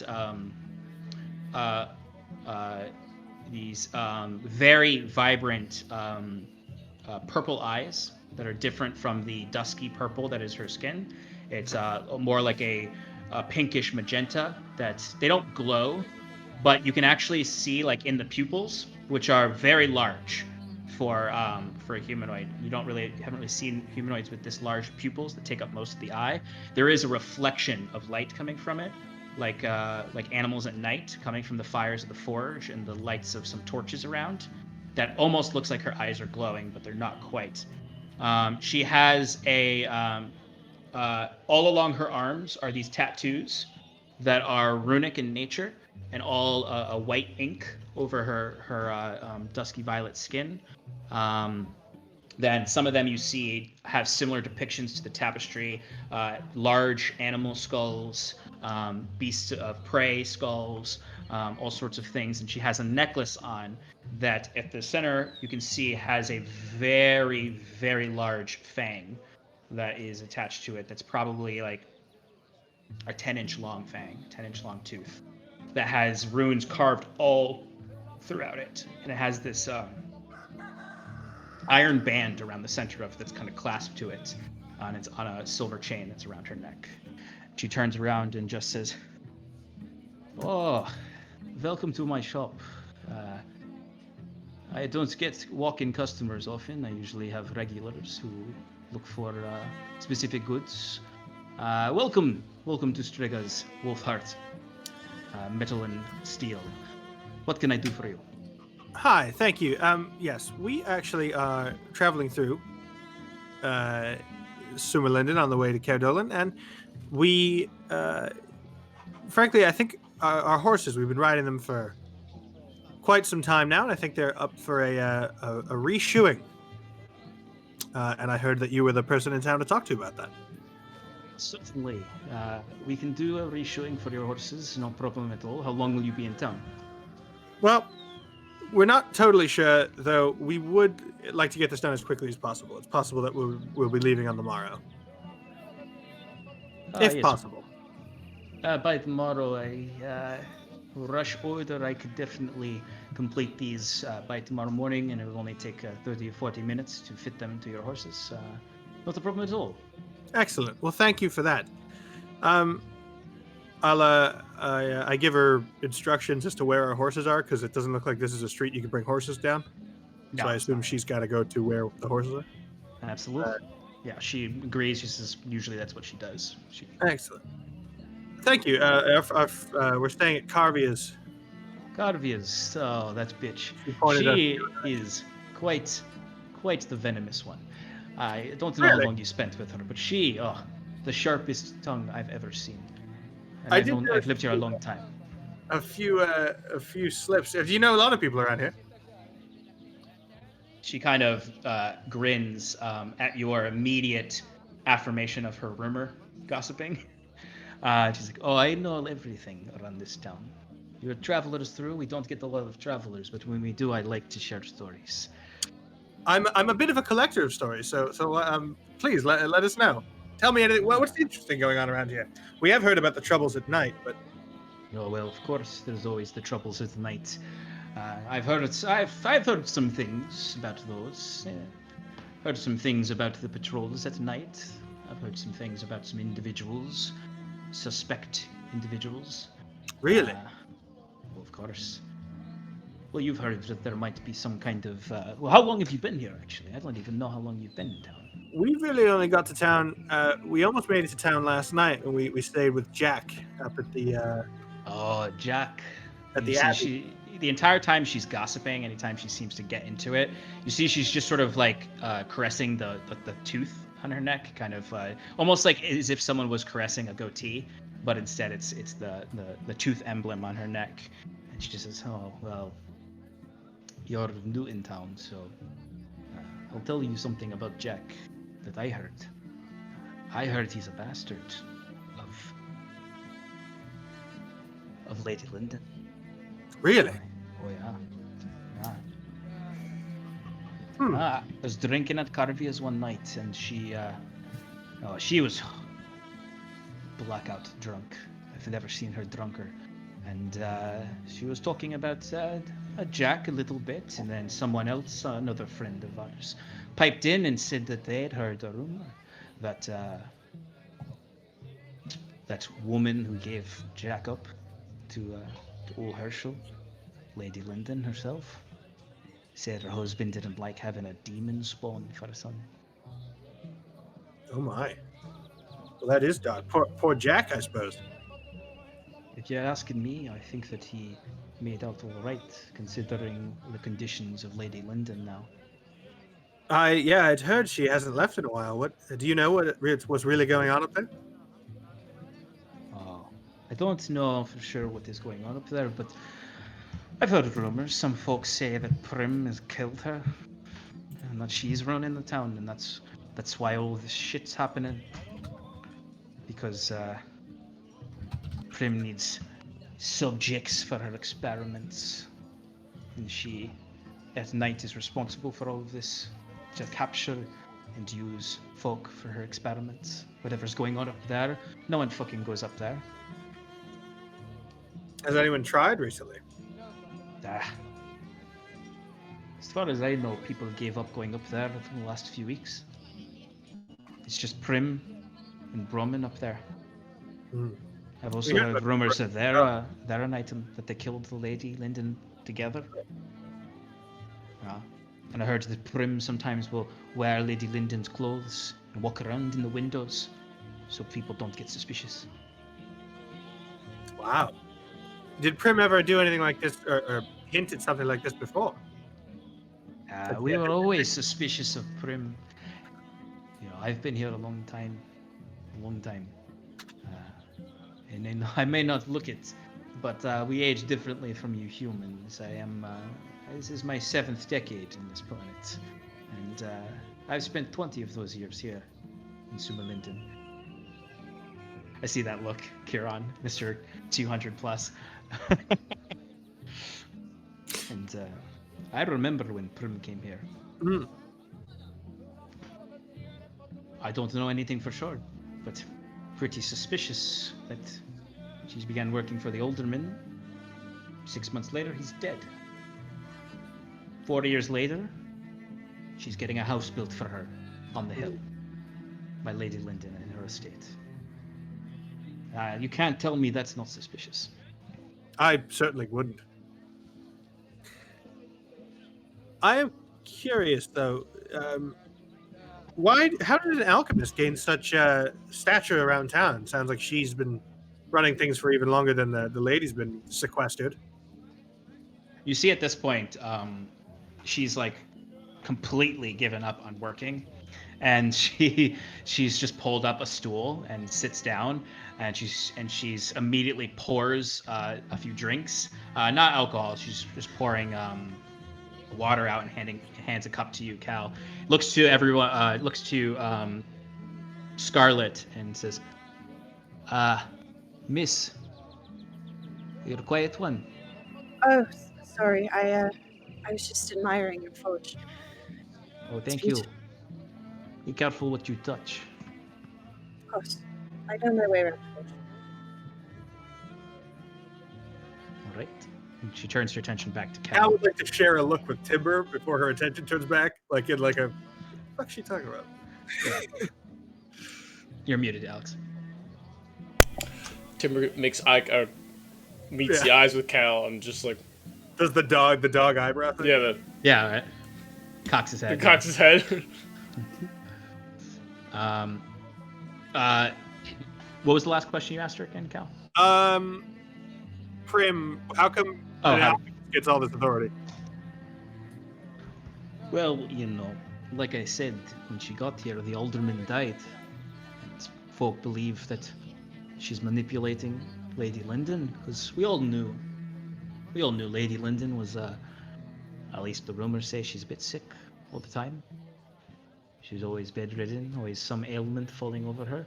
And whenever an alderman has a family member who gets sick, they spend all their money. They send all the horses out for the nearest alchemist.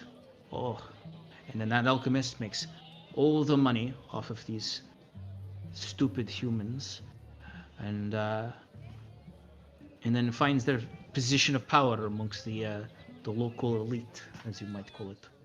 But not too surprising, alchemists weasel their way into all sorts of positions of authority. The only thing worse than an alchemist is a wizard. Aye, that follows. I'd say not committing to either way on that one. Now, speaking of alchemy, we heard that there was another alchemist in town. Oh, you're talking about Isra. That was her name, yes. Oh, she's very smart, very, very nice girl. Her husband, Tom, terrible blacksmith, horrible at the smith, horrible at the forge. Do Really? not recommend, and I don't even mean that as his competition in town, as his only competition in town. I mostly mean just, if you want good products, you come to Striga. That is what we heard from Kavia. Smart girl. But last I heard, Isra did not trust Prim anymore. They had a falling out over some sort of disagreement.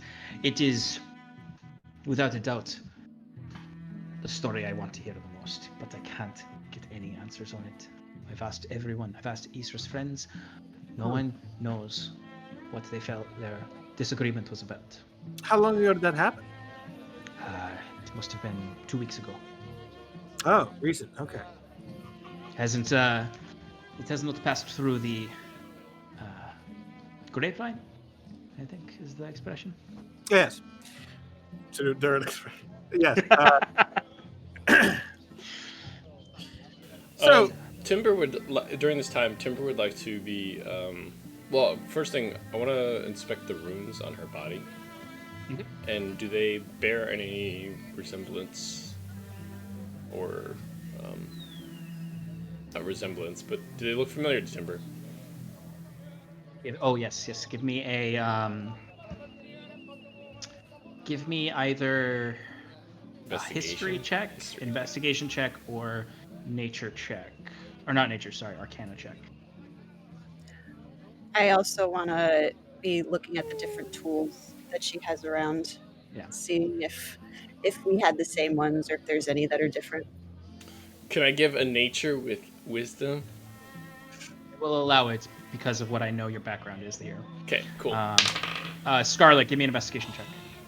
Dirty 20. These are... You don't know much about Drow culture. Honestly, most people don't know anything about Drow culture. Because the only one who really in the party would know is Wiswick has his experience with the Drow, and then Curon has his experience with the Drow. Curon's experience with the Drow is really like, they're kind of, to you, they're like the second cousins of the Elysians. You're like, they look kind of like us, they're just stronger and live shorter lives, and they live up in the mountains, as opposed to Wiswick's side, where it's like, oh, it's a specific cult of the Drow that are vicious, terrible, evil people, but they're all he's ever seen in the Underdark. He hasn't seen the greater population of Drow in the mountains, who are more independent and nature-oriented.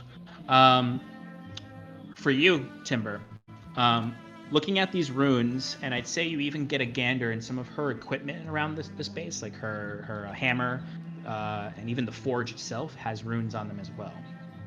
Now, you're having trouble discerning because some of these might just be cultural symbols, but you specifically key in on the tattoos on her arms. They look like a different style to what you're used to seeing in the Sulk, but they seem a variation of magical runes that empower or impart some kind of magical effect. Okay. And some of the runes on the equipment might be similar. They might be enchanted items at the end of the day based on runic magic, but unmistakable to you with that roll, there's some runic magic in this forge. Okay. And then the rest of the time, Timber's going to be walking around innocently, looking at her fine wares. Say there's a point when you're wandering around and maybe you like get close to her, and she definitely is like every other NPC and loves you immediately. But she immediately, like at a certain point, kind of starts petting you as you kind of are wandering around, and she looks to Cal and says, "Is this your fabulous beast?" Yes. My ardent companion. What is his name? When she starts petting Timber, Timber's gonna like give like a wide-eyed look at Cal, like.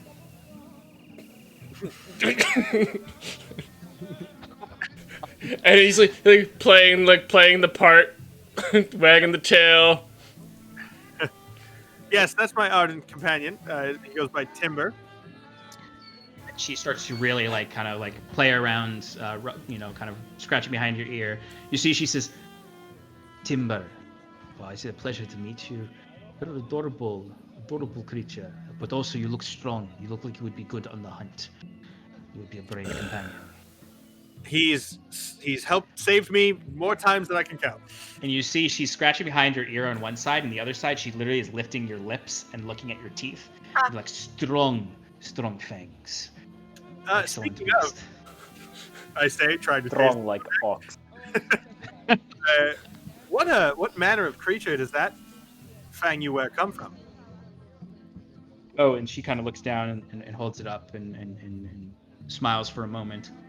Oh, this is from my homeland in the mountains to the north. When I was younger, I was a bit less of an explorer of other cultures. I was part of a particular village outside one of the mountain city-states of the Drow.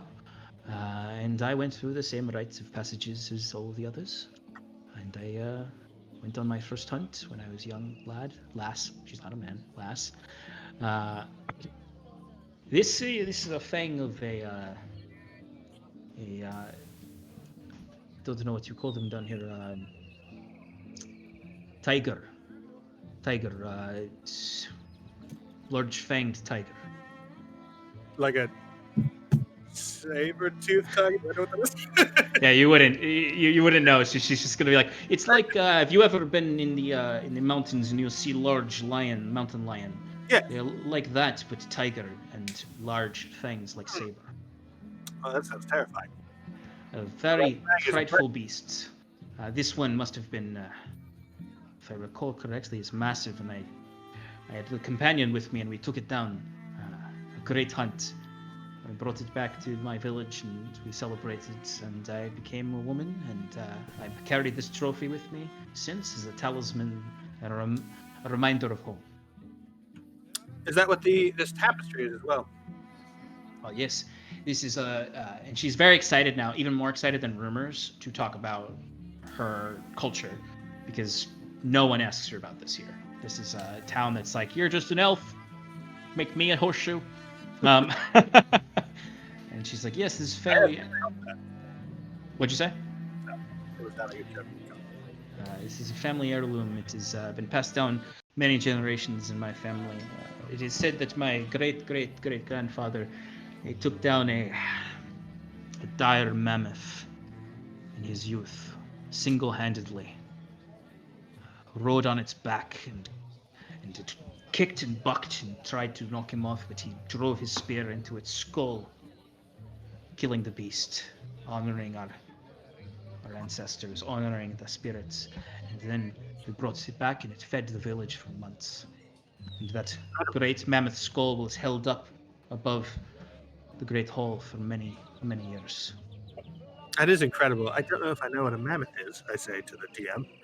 But You wouldn't. You'd have you would know what an elephant I would is. still be like politely, wow, that's incredible. Yeah. I wonder what size rating that is. A dire mammoth. Honestly, it'd probably be huge. But she says to you, kind of like coming out of it for a second and looking around and seeing that there's like traffic and whatnot. She's like, this has been lovely. I do not get to share stories during the day often. I usually have to wait until I go to the taverns at night. I have to get back to work now, though. But if you're interested in more stories, you said you're staying at Carvia's. Yes. Yeah, well, maybe I'll join you tonight with a bit of rime wine from the north. Very strong, very good. Yeah, only if it's no trouble. Of course, I know you have a lot of work to do. Well, if you're there before dark, and I can be there before dark, I can always sleep on the floors there. I'm not too scared of being out after dark, as long as I'm not actually outside. We witnessed that firsthand last night. It was definitely frightening. So yeah, I'll let you get to it. Thank you very much, madam. And you know where our horses are. There should be, I think, a stable hand there named Rocky. He might be belligerent. Just tell him I said. Excellent. I will have those delivered tomorrow, and we'll get them fitted, and we'll deal with the cost then. Excellent. Thank you. I give her a fun bow. She gives Timber one more scratch behind the ear, and then looks to Scarlet. Who's very close to the anvil. Quiet girl. Be careful. It's very. I grew up in a forge. I know my way around it. I'm sorry. I shouldn't be too first, but I couldn't help but wonder what is your tempering process? What do you use to do that? She goes into some detail. It's so funny because so funny because the last time I talked to Shannon about this, she had no idea about anything having to do with blacksmithing, and I was like, oh well, there's this and this and this, and no, I was not prepared for these questions. It's fine. I can I'll walk that back a little bit. Scarlett asked the first question, and then she just question after question after question, just like saying things like, "What kinds of modes do you use?" We didn't have very many. It was very very simple, but like, what do you use to drill the metal? And just like, Say, give me a. I also got a 19 on my investigation earlier. Thank you. Sean, watch more History Channel. You know what's funny is I do watch what's it called, the Forged in Fire. I do watch Forged in Fire. I just and I actually do know a lot about blacksmithing, but not enough to immediately answer what I guarantee is Shannon's thorough research. But Shannon, give me a quick persuasion roll or any charisma roll you want, just to kind of for the general encounter with these questions. And Timber and Cal keep making eye contact throughout the conversation. Yeah, I'll say it like goes on, like you're standing there and they're talking for like a straight 5 minutes, and you're like, Yeah, Cal can't talk to me. Timber can't talk everything's back to evil Cal. after dark. You It's gotta just go. like, Dirty 20. Okay, with that 19, you would notice that these are really well-made goods. Really high quality molds, high quality. The forge is bright red high. It's much more efficient than your father's forge, although he was with his means. You can tell that she has more means than your father did. She is a more successful blacksmith, not necessarily a better blacksmith, but further along in her craft, more successful, more of an artisan, makes more complicated designs. But you would also notice those same runes that Timber noticed all over her equipment. And then what was your persuasion or charisma roll? Persuasion, dirty 20. All right, well, she has a fine time talking to you because you actually do have knowledge. So at first, she's definitely doing that like thing where she's like, I gotta get to work. These aren't the kind of rumors I like. And then like you get a bit more complicated with the questions, and then it becomes a little bit more talking shop for a moment. And then like as you're talking, you hear Cal shout your name out from outside of the forge, waiting impatiently with Timber at the outskirts. Oh, sorry, they're waiting for me. Thank you very much. This brought me a lot of comfort. Hi. Yeah. What was your name again? Scarlet. Scarlet. It is a pleasure to meet you. You're so knowledgeable about the forge. It's surprising to see travelers with this knowledge. It's usually someone finds the roots and sets up their own shop. My father was a smith. He taught me everything you know. An apprentice. Very nice. Well, come by any time. Happy to work with you, to talk to you, maybe teach you a few things. That would be wonderful. Thank you. And she'll like Absolutely. awkwardly walk out. Have a lovely afternoon. Stay safe. You as well. Okay. All right, back to Curon and Wiswick as you all are beginning to head back to meet up with them about an hour later. Curon and Wiswick, you start heading down that road. You notice this is a much quieter part of town towards this exit, and you do actually have to leave town to go down to the pools. It immediately becomes more of a natural gravel road that leads around the cliffside. You can start to hear the waterfalls in the distance. As you start to approach, you have the trees are not super. It's not a super thick forest, but it's definitely like you've got a very light canopy above you. There are very, very large individual trees all around. It seems like this area was not harvested in the great timbering of this area. Some trees were left up and to create somewhat of a grove here. And as you're passing through, it's very quiet around here. Every now and then you hear some bird chirping, maybe a hawk above, but it's very quiet other than the sounds of the stream and the waterfall. It's very peaceful. You notice a few folks walking back from the pools that just look like, they're keeping to themselves. You see a young couple walking back. And then you start to hear some, not shouting in the distance, but strong words. As you can hear someone saying, particularly, you hear it first, Curon, and then Wiswick, you would hear it next. You hear a very short voice talking to someone who sounds a bit disoriented. as you hear this voice say, "Well, I don't know why you live here in a shack by a pool, worshipping some old goddess. Don't you know Adria has left us all? She's gone. She cares not for the mortal realms. You must put your faith in the Everflame, the natural inheritor of the seat of Lawbringer and the seat of light of Adria. You must agree with this." And you hear another voice that just says, I don't know what you're doing here at my shrine, but you better fucking get out of here before I cut your fucking head off. Grace, whatever they call you up north. This is Adria's land. You don't come anywhere near the pools of Linden and to say such disrespectful things to my goddess. I'll give you 5 minutes to get out of here. Otherwise, I'm sticking this sword up your ass. So, you fool, you old fool. You will see this town will find its own doom as it continues following some lost gods who care not for the people. If you don't see the light, then I deem you lost, sir. I think I know exactly where I am, you fuck. You better get out of here before I stab you up the ass with this fucking sword. By the Everflame, as you get closer now and you do see this white-robed individual. The robes look a lot like the grace robes that you saw in Bracklin Glen.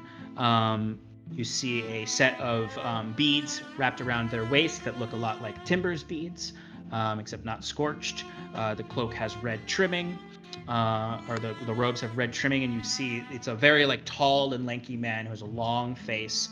He has a receding hairline that has the little patch in the front. It's very, very dark gray hair with whites on the sides. But even though his hair is dark and gray, he looks like he's in his mid-30s. He has a very, the best way to describe it, he looks a lot like Abraham Lincoln in the length of his face and the gnarledness of it. That's a lot of, it's like an old oak.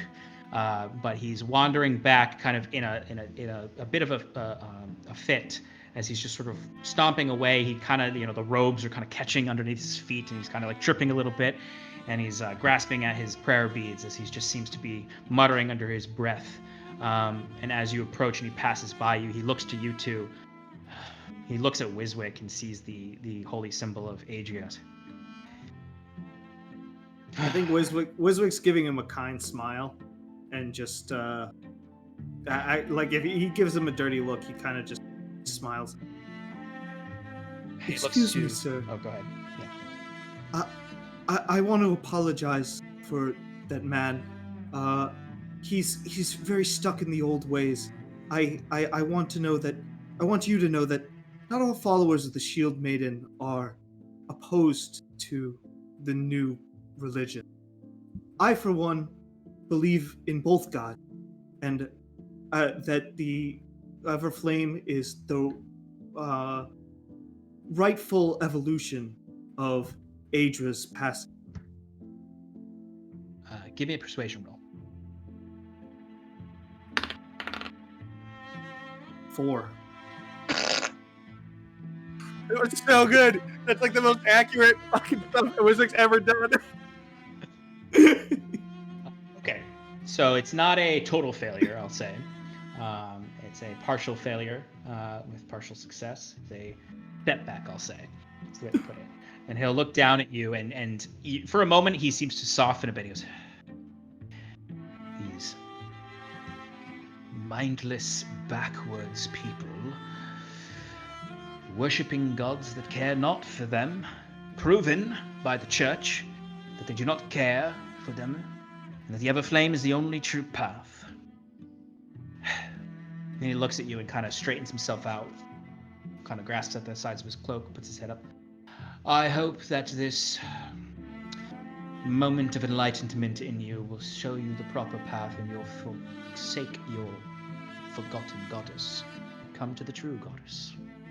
and he'll start walking. As he's walking off, Kiran bows to him and goes, "May the crescent heart smile upon you." Any minor illusions, like of the broken moon behind him, the mist smoking around him, and as he's doing, he goes, "And remember, even dead gods and forgotten gods have power here." And he kind of looks at you, and he does that thing of like someone who's like someone who's a bit like closed-minded, doesn't know how to deal with something, so he just sort of like turns his head away and up, and puts his nose up, and just starts sauntering away. And you maybe hear him mutter under his breath, "Heretics, all of them heretics. I come to save their souls, and none care." Wiswick was like putting his hand out to shake that guy's hand as like he left, and then as soon as Kiran said something, he just put it down. Trust me, Wiswick, you don't want to shake the hand of a man so far gone.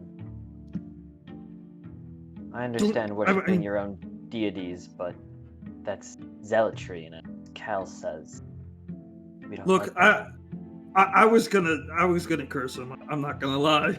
I had ulterior motives. Don't we all?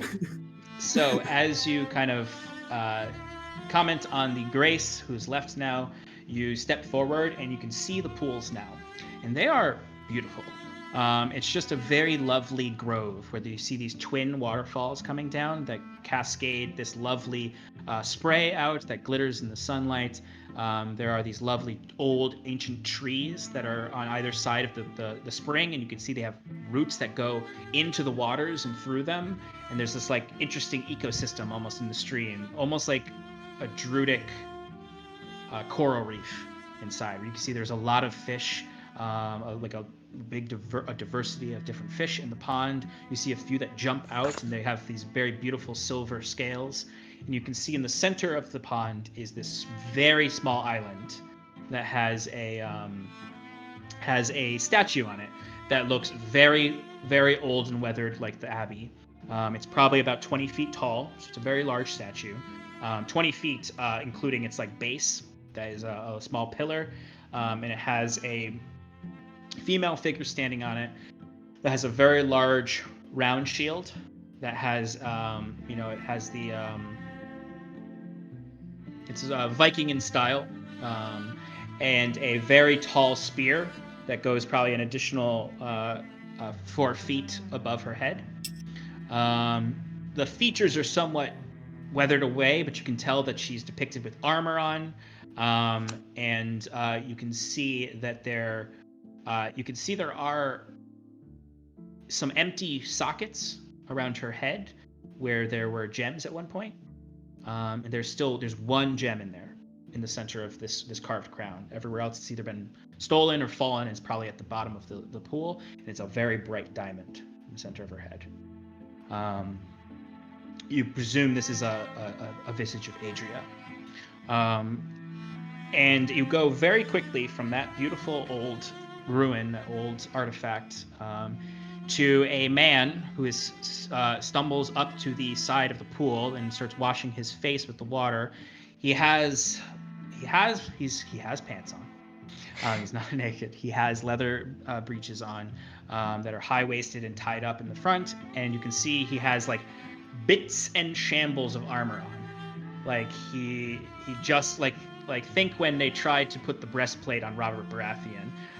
He has a bit of a belly sticking out. His breastplate, he doesn't have a breastplate on because it probably doesn't fit, but he has these kind of like pauldrons tied up on his shoulders. He has like one arm is fully armored all the way up. He's got the gauntlets on and everything, and then he just has a bare chest that is covered in polar bear white hair.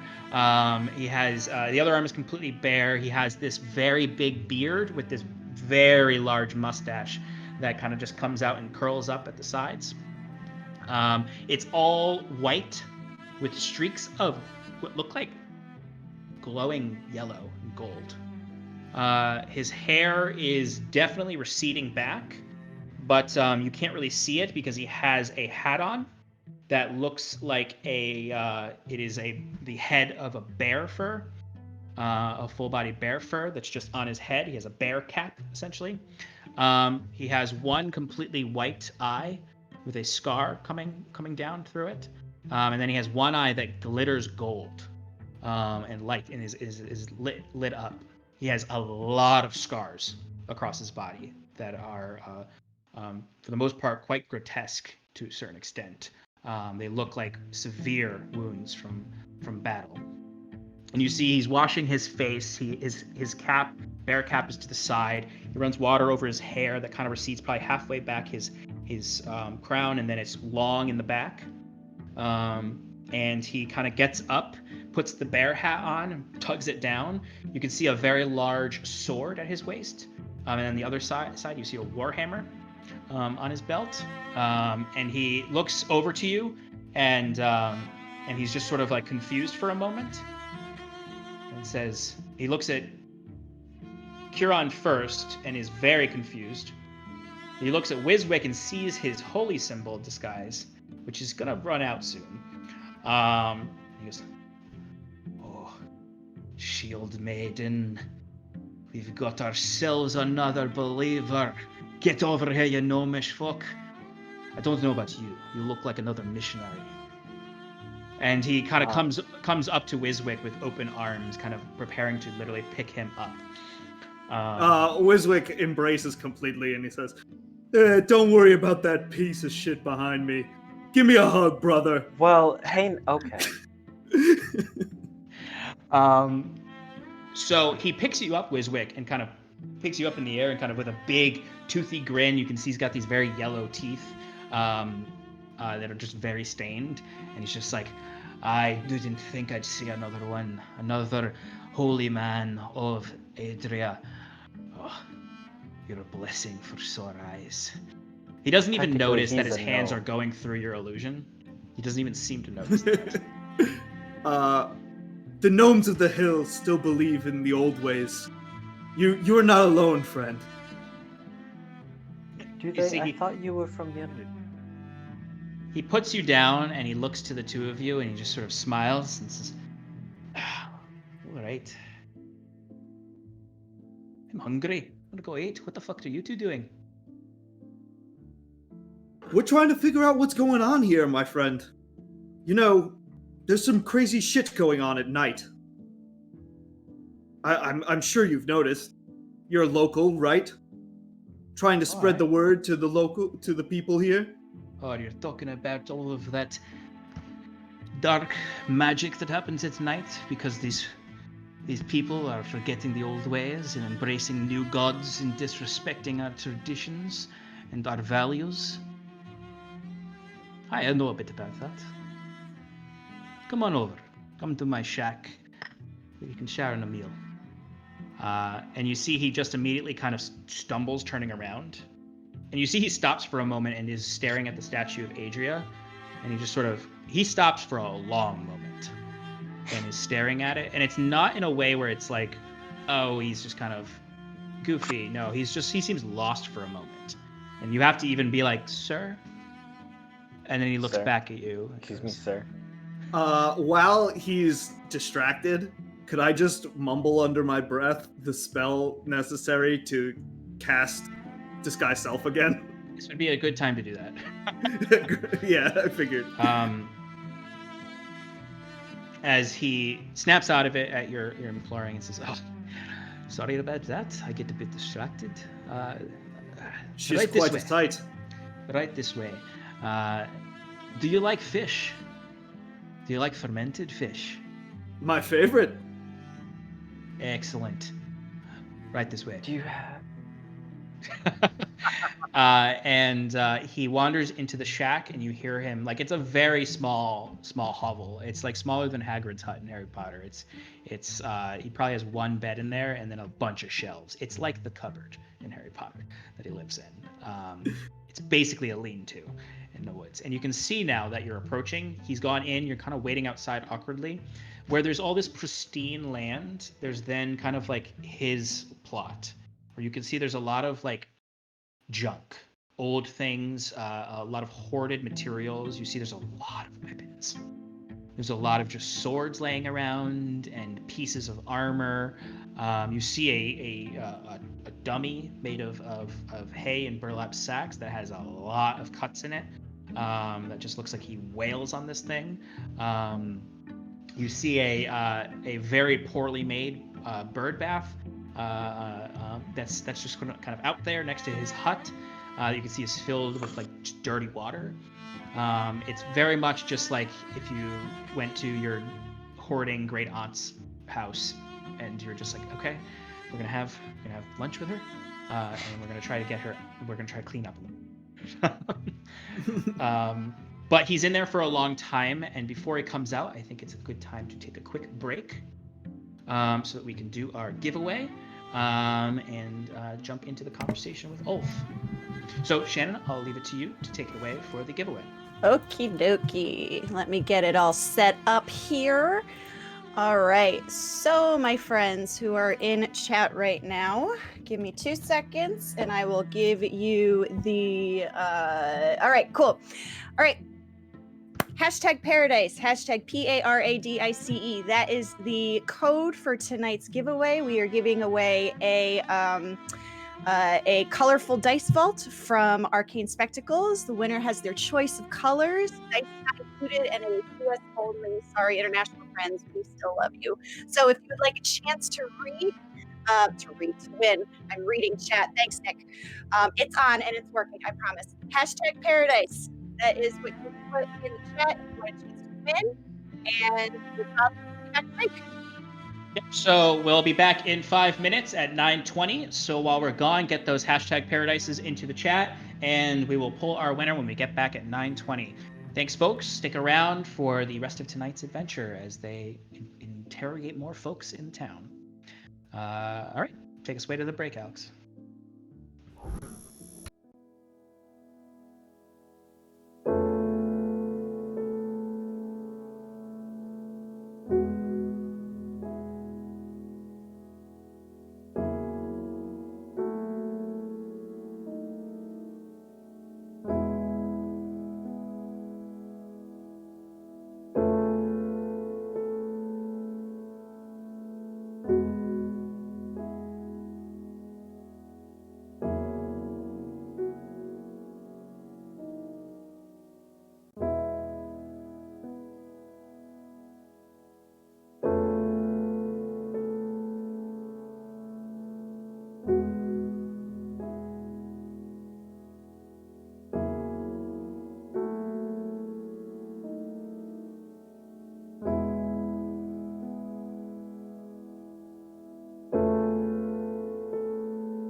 Welcome to Advantage in Paradise, folks. Thank you. We're coming back from our break now. We are going to be doing our lovely, lovely giveaway of some really awesome Arcane Spectacles goods. They're multicolored dice vaults, which I think is a super cool idea. And it's very cool. So get those #Paradice into the chat. Just hashtag PARADICE. Shannon, anything you want to say before we do a countdown? No, just what you said. #Paradise. Get it in there, and don't. If you already did it, you don't need to do it again. I have it. No, it's fine. I have it. Do it ready. You could again. just keep doing it. Just keep doing it. Spam. By you. Okay. Keep doing it. Okay. All right, Shannon. Yes. 5, Okay. 4, 3, 2, 1. Pull it.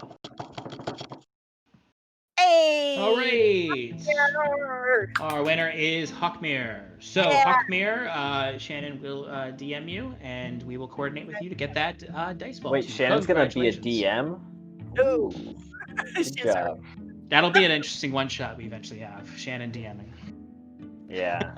She will treat us like children, though, during it. She'll DM us like she does for her D&D club at school. Nice.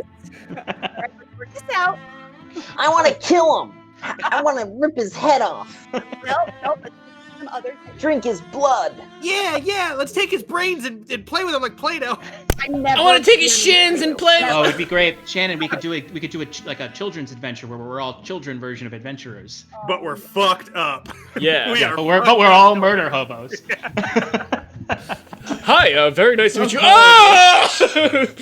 I want to wear his skin as a suit. That's a good one, Kieran.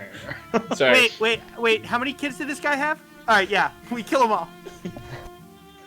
No. All right. No. Congratulations, Hawkmere. Shannon will reach out to you and coordinate with you. Thank you so much for participating. And let's jump back into the adventure. So, Wait. What? wait, Weird adventure. no, you're having a nice stroll through town, meeting folks. All right, so Curon and Wiswick, you are standing on the outskirts of this guy's little hut, and you see he steps back out, and he has a very large jar in his hands that has a very, very, very, very, very greenish yellow liquid in it, and you can see floating fish all throughout it. And you see he pulls one out. They are very clearly the fish from the pond, and he immediately bites the head off of one and starts to chew it as he's approaching. It's kind of under one arm. He has the fish in one hand, and he just comes approaching you, just biting into it. The first thing that hits you is the horrid smell. Wiswick, you'd actually probably like the smell since you like fermented fish. Yeah, I was gonna say, if he's walking up with the jar, I don't go for his fish. I reach into the jar and I get my own fish and I bite the head off in the same exact fashion. And he gives you a quick grin. Curon, you would see his teeth have scales in them, and you can tell now why his teeth are stained that color. But he comes back and he's gnawing on this fish, and he looks to each of you. He shakes kind of the headless fish body that has kind of the bone sticking out, and he just looks and says, "So, you said that you had questions about the happenings going on around here?" Yeah, Yes. I'm here to do ill as well. It's time to purge this place, if you know what I mean. I'm here for Ilyuvanya's will, and I think in this we are united. Well, come and have a seat. Takes And out he leads- flamethrower.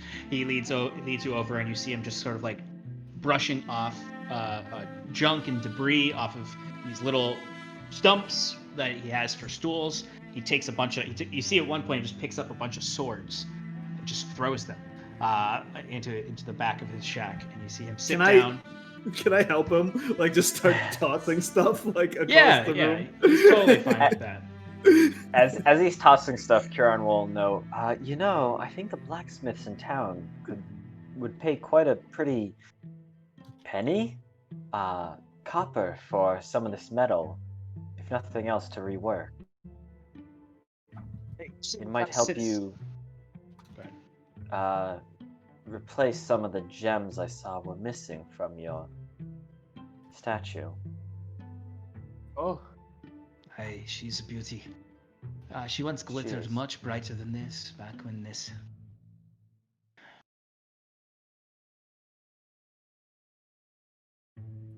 town had more respectable folk, and the knights still walked the streets. But you're come here with questions about the cult of the mare. The cult of the who? The cult of the mare. That's what they Who's- call themselves nowadays. Well, the folk up there might not talk about it because they'd got their heads buried up their asses. But there's very clearly a cult around these parts responsible for this.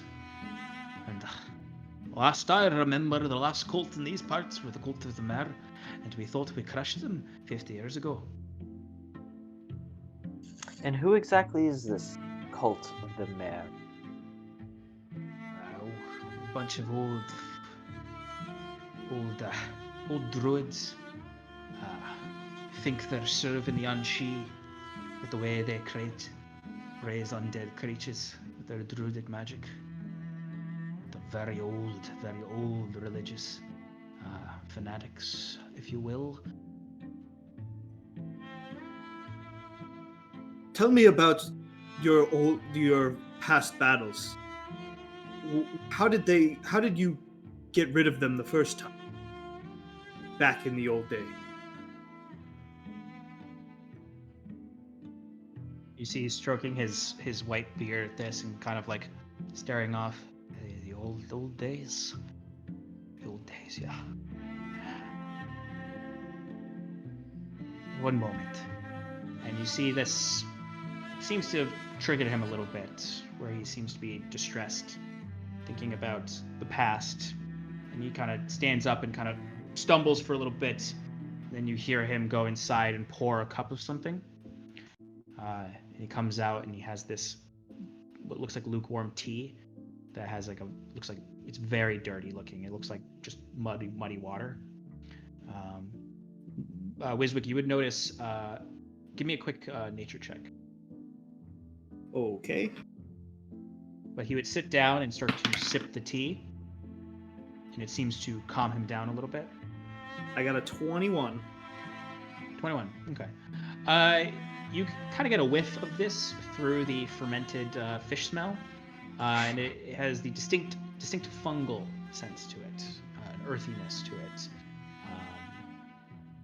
It's really all you recognize, but Yeah, without actually affecting it.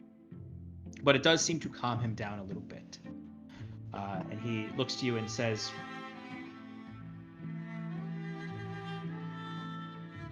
"My name is Ulf. To introduce myself, I was once one of the knights here, the paladins that served at the behest of the lordship here back when they respected our purpose. We were the Order of Adria's Spear. As far as I know, I'm the last one. But the cult of the mare, they were a bunch of pricks. When I was training, I was just a squire. They thought they were serving some old deity, something older. Called it the Unshi. If I wasn't surprised, or if I didn't think twice, I'd say it's whatever old Prim up there is working on, whatever she's messing with. I see those markings on her, and she's come to see me a few times, and I always just fucking shout at her till she leaves, just throw my arms up and start barking at her. She gets out of here real quick. I see those markings on her face. The same markings I remember from the Cult of the Mare. The Triskelions, the blue paints. What about this like one? this. Yeah. And Kieran shows the mare's skull and the various other. And he looks at it, and you see immediately, because takes a big gulp of the tea. I don't see them around here that often. You see, he grasps at a symbol that's welded to one of the pauldrons, and just by the light of the Lawbringer, the light of the Spear Maiden, they don't bother me. Those lights can't even get close. But yeah, that's what they used But to this summon. one specifically, and Kieran points to the spiral of the Pallid King.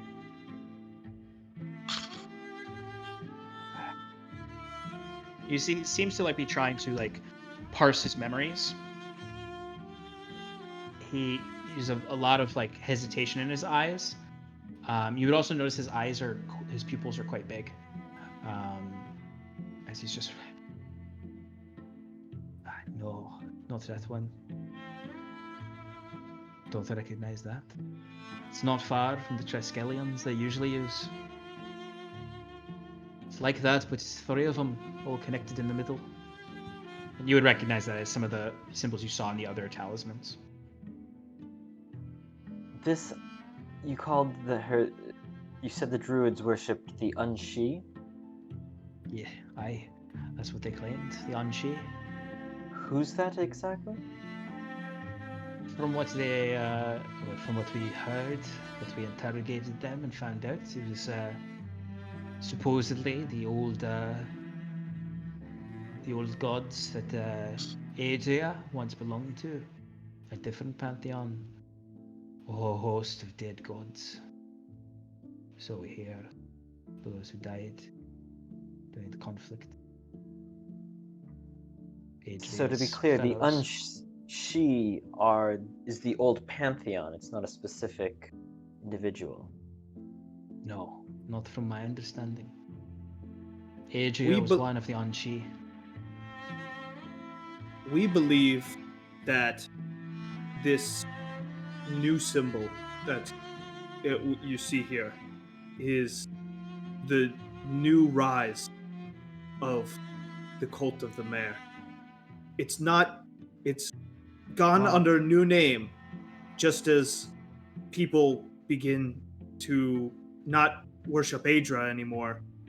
They go on to this light something.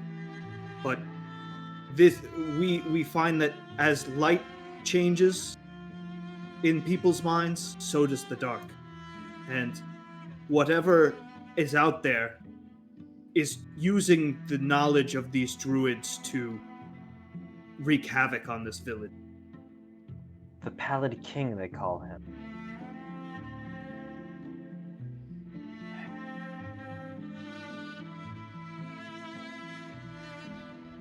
I've never heard that before. So you're saying that this new symbol is some new fuck leading the cult of the mare?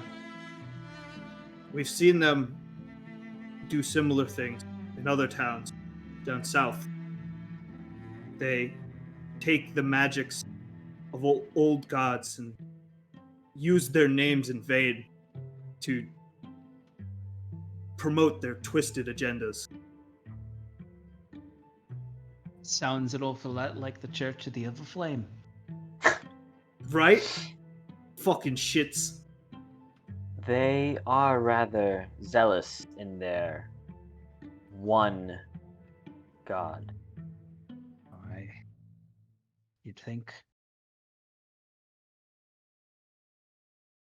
Went to war with those fucks. Don't trust any of them. There's folks from the capital, Gristrum, Everflame worshippers. Oh, I ain't going to fight for them ever again. If what you say is true, which there's a new leader of this cult.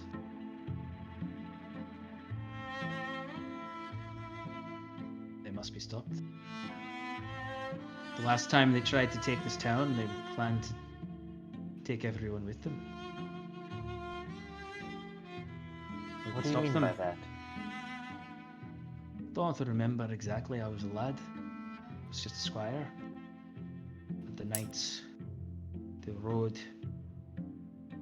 up into the manor. They heard there was a key that led into the barrows beneath the manor, and that was where they were hiding. They kept babbling about a figure named Maius. Kept babbling about Maius. Does the name Maius ring any bells to Wiswick?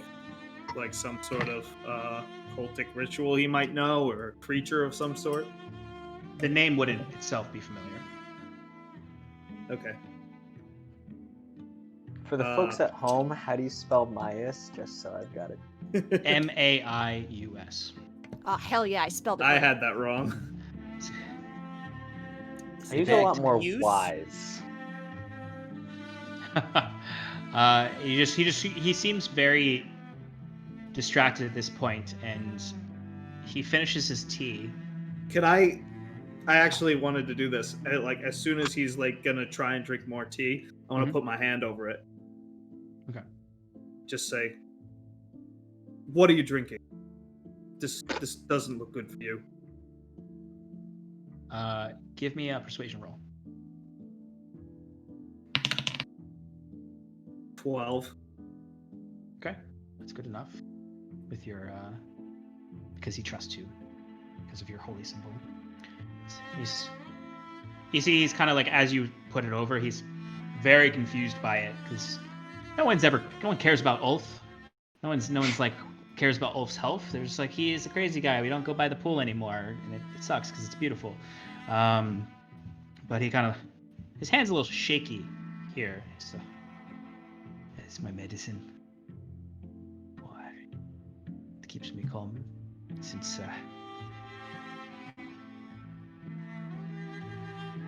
since the war.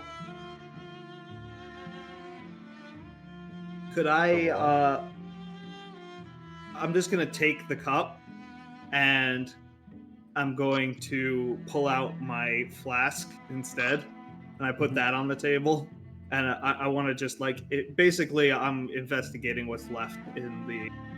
Yeah, cup give me to see if a nature check.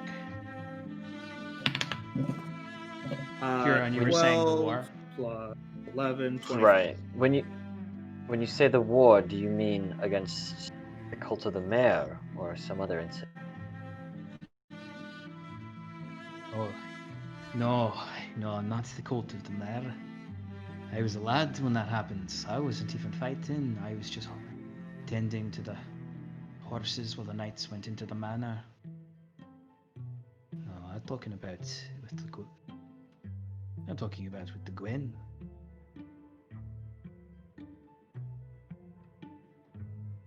I was sent down. You know, at that time I was a hardened knight. I was the last of my order, a paladin. A symbol that they were trying to turn into something to represent the Everflame. They sent me down there to lead men. They sent me down to lead them to their death. On the fields, on the shores, on the sand, the blood-red sand. We're in Sverwold right? Not Sivia? Yeah, you're in Oxland. Oh, okay. So okay, that makes sense. We got there a few days into the battle. The last groups of soldiers to arrive from the north. Wiswick, what was your nature check? 12 plus 11, 23. There are clear traces of a psychotropic mushrooms in this tea. Is there, just from my general knowledge, could I possibly come up with like a neutralizing agent using my spell components or Yeah, another nature check. even if it's just like grass root or something like that? Yeah. Yeah, I mean, I might have something handy. I rolled a 14 plus 11, 25. Okay. Because I just want to check, because you have some knowledge of obviously of psychotropic mushrooms based on the Underdark. What this looks like is someone who is overdone a microdose of psychedelics, essentially. They were attempting to soothe his PTSD with psychedelics and was just drinking way too much of it. So I'm gonna try and get him excited, like try and bring up his like energy level, because I feel like this might have just like it harshed his vibe a little. And I want to say, times they change. The war was a rough time, but we have to look past that now. The people of this town need you now more than ever. You've got to get past the darkness of before and look towards the bright future that Ayla promised. We shall work together. We shall explore these caverns you speak of. We will find out what's happening here, today. Are you with me, bro? Give me a persuasion roll, and it's Adria, not Ayla. Oof, shit. As he's saying this, Kieran's kind of like, well, I don't, well, we still have to meet with you. Oh, okay. I rolled a 1. Yeah, I'd say he's not out of it. He's not like straight up tripping on shrooms, but it just doesn't seem to land. Like he seems like talking about the war, the Battle of the Bright Shores seems to have really, like you said, brought his spirits down a little bit. And you start to like understand like you'd be able to see the scars now differently. Like you can see some scorch burn scars, and some scars that you could recognize as like sustained damage from magical attacks. I mean, the two of you are like of the 3 other people of the whole party, the least knowledgeable of the war in the South. So this is like a lot of books. there's But it's no books on recent. this. Yeah, no books on this Yeah. would be in the Underdark. This happened like 18 years ago. He's gotten quite somber at this point. It is a clue into that for you all because you've not really met anyone directly. Like you've talked to people who probably were part of it, like General Kinsley. But this is the first time you've heard someone besides like Cal talking about it. From what he knows, you've heard about this. Seeing him get this dejected, Kieran will go, I'm sorry, friend. Can't imagine conflict, war like that is. Excuse my friend here. We are a little eager to solve the issues besieging your town, but maybe it's best you rest here. Though, if you had any more information about these barrows, you said they lie underneath the manor.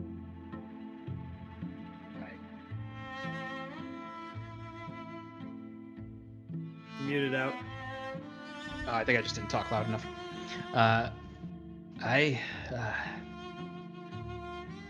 The Linden family have ruled this shire for many, many generations. They date back to the founding of Oxlin. Families that old, they don't like to bury their dead amongst the workers, foresters. No, they like to keep their own tombs up on the high hill. It's underneath the manor. What I remember from that day is there is a crypt behind the manor in the gardens. Some sort of key opens it. And below is the Linden family barrow. Every Linden was buried there. Lady Linden's husband is there. She herself will be buried there. childless. The end of the Linden family. Unless, of course, you believe the rumors. Rumors? Why?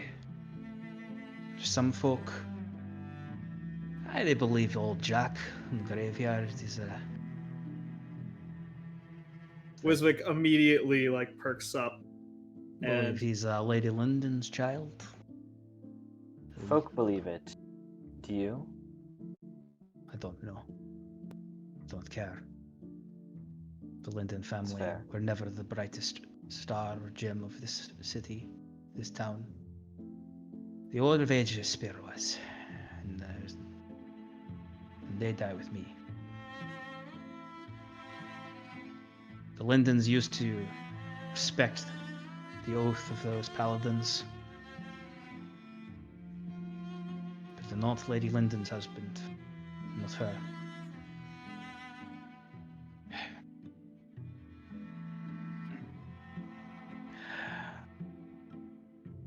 Wiswick, he gets up and he says, "My friend's right. I was wrong to try and change your ways. You've done enough for these people. You are a brave and proud man, and you laugh in the face of adversity.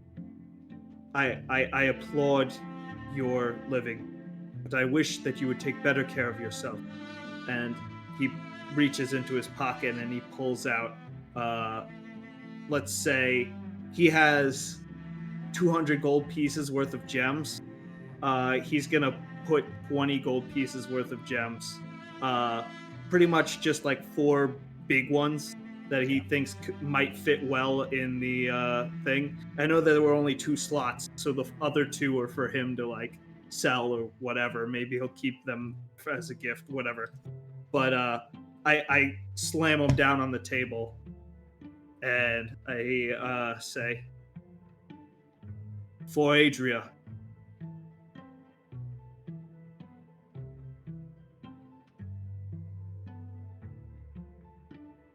It was good to see a friend today. Very good. That Thank you. medicine will only make you worse. Stick to the tavern. It's good.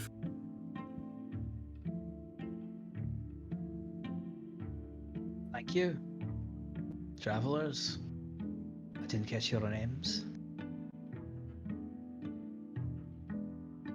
I'm Brothers Huron. call. Huron? Yeah. Wiswick says, "Brothers and old men of the light, call me Farlight." Firelight. Pleasure to meet you all. Pleasure is Yeah. ours. I'm Ulf Lena, Paladin of the Order of Aegis Spear.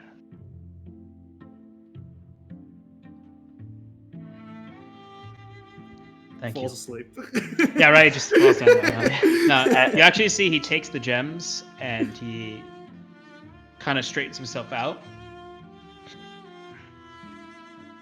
stands up and starts walking towards the pool, and like, slowly taking off his armor and weapons. Huron will follow him to observe whatever's happening.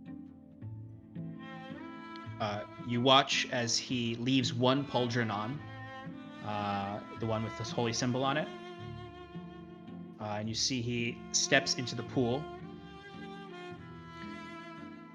and kneels down in the shallows of it with the gems, and you see he's washing them in the waters, and you can actually see like his face is, when you first saw him, first he was cursing out a grace of the Everflame, and he was quite jovial, chomping on some fermented fish, and now like that same like bearded face with the bright golden eye and one foggy eye is now like very serious and stolid.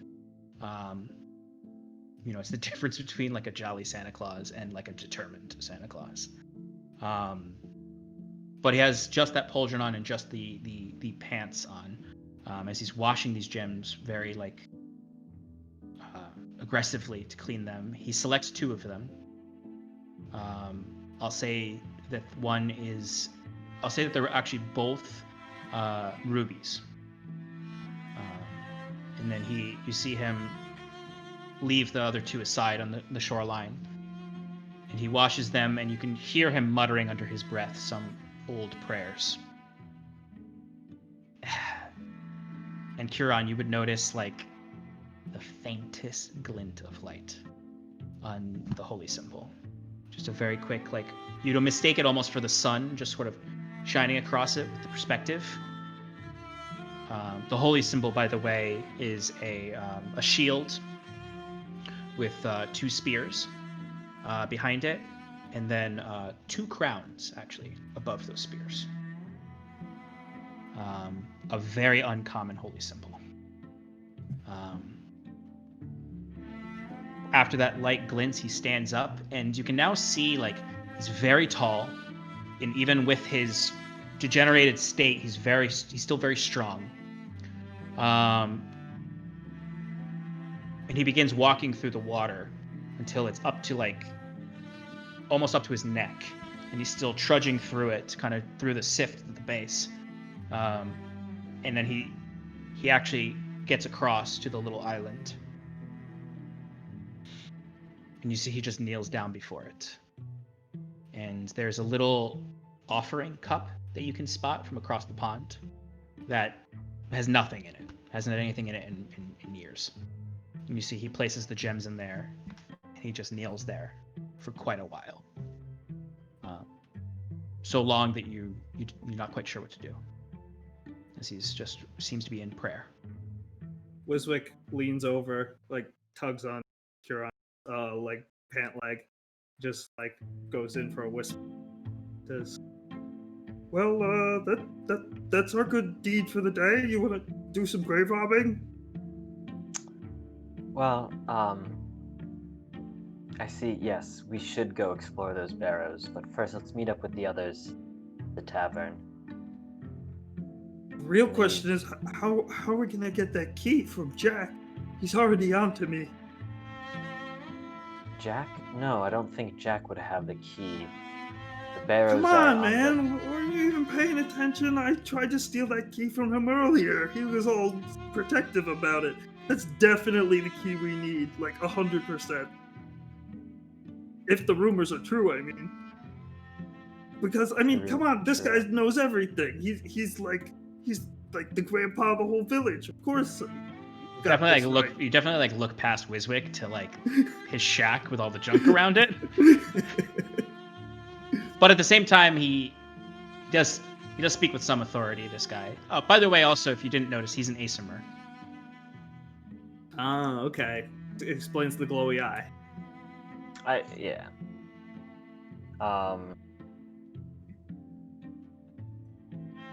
Oh, the key.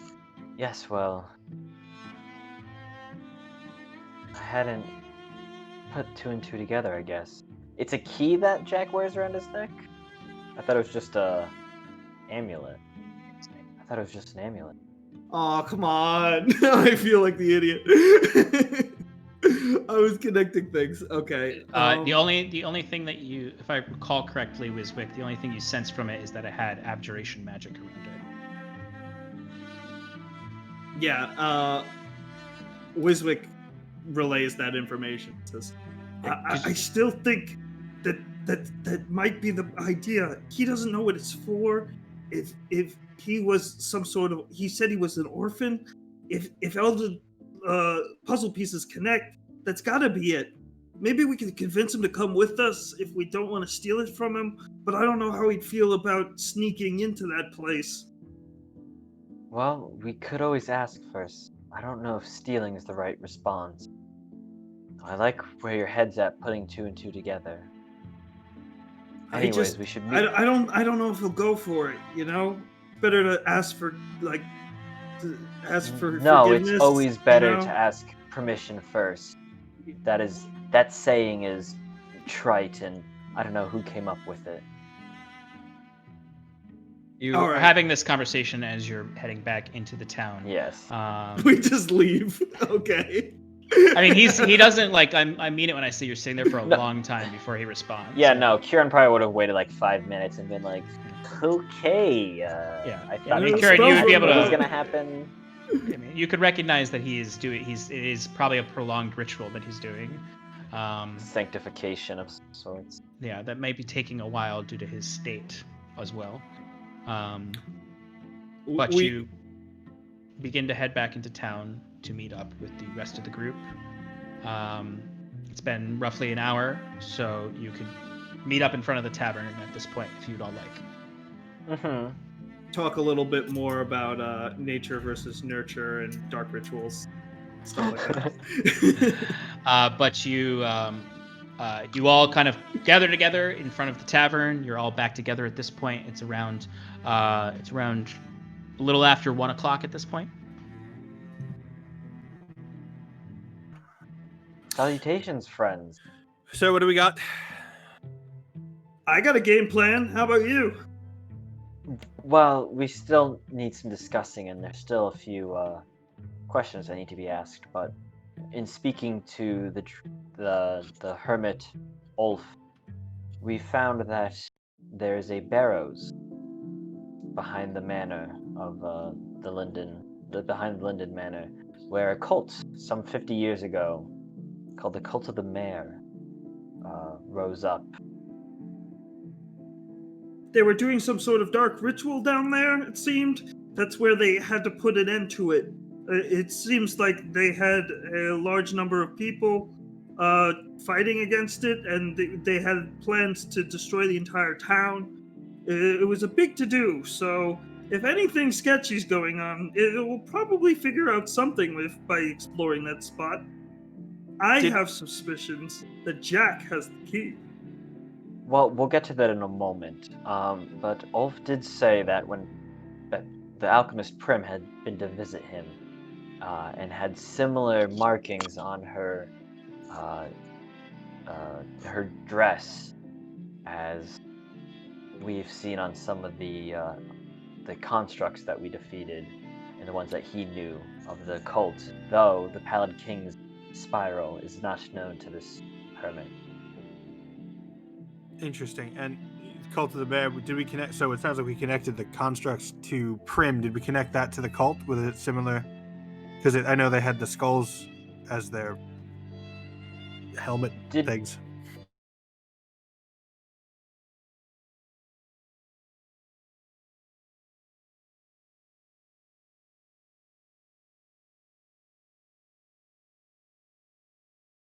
Oh, hello.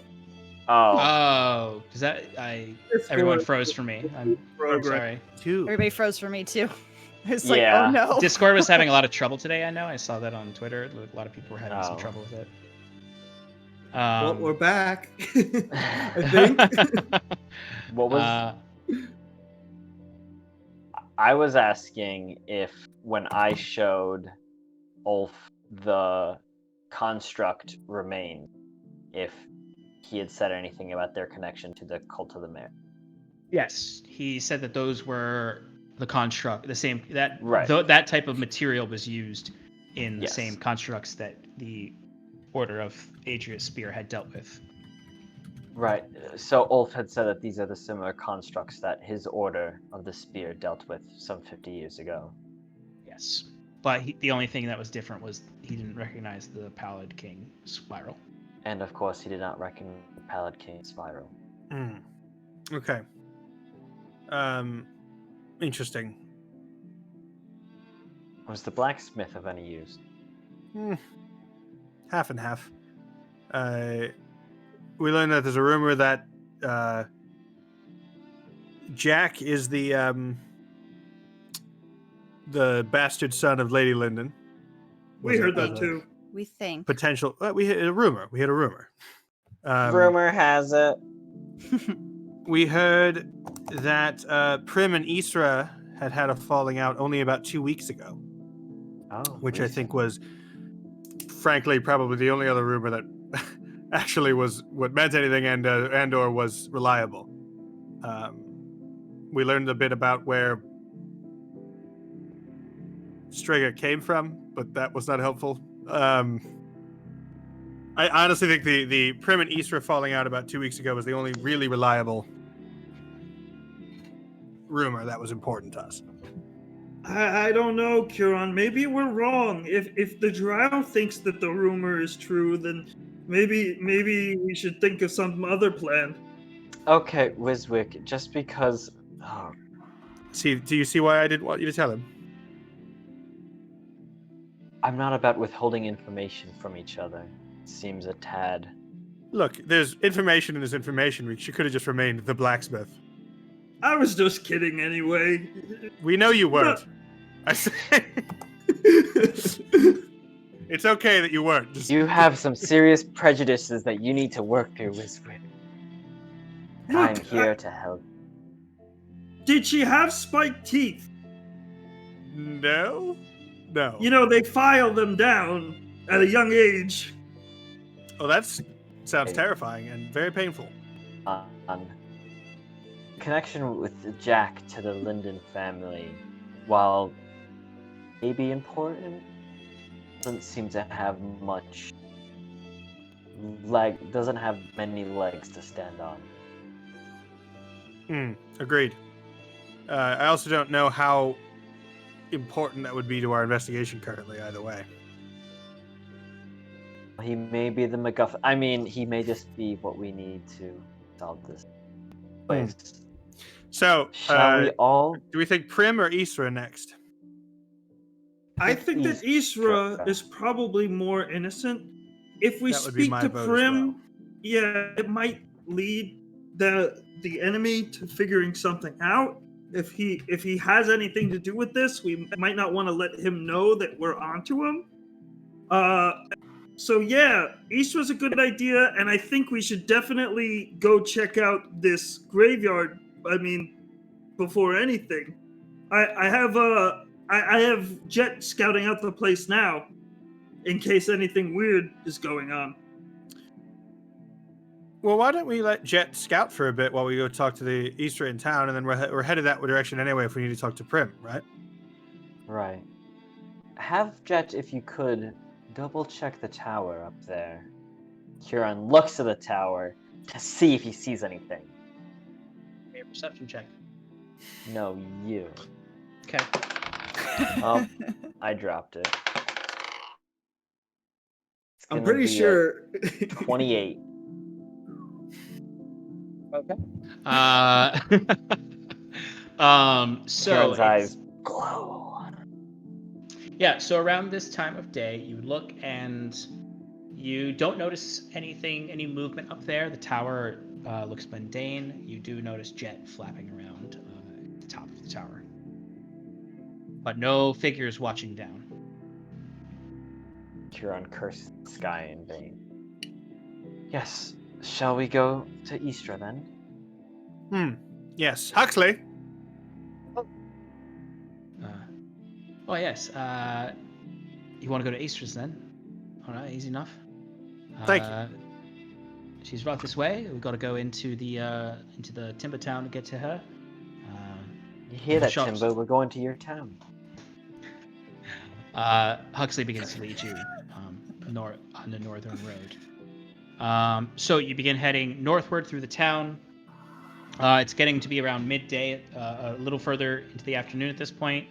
I mean, it's far from sunset, but like there's significantly less people on the streets. People just seem to like give themselves a wide berth from sunset to not be on the streets. Weiswick, you have your hand up? Yeah, I just wanted to say I probably would have dispelled the disguise self at some point when nobody was watching. Definitely, you could definitely do that. You would have easily been able to do that on the way back from Ulf's because it's a bit more secluded. So you begin heading northward on the road. You cross the bridge over the stream. You see folk gathering water. You see a few folks on the street. As you get across the stream, you get into Timbertown, which you can notice the main difference between the two is that the Timbertown has red shingled roofs and the Aylward has blue shingled roofs, and it's a little bit shabbier on this side of town.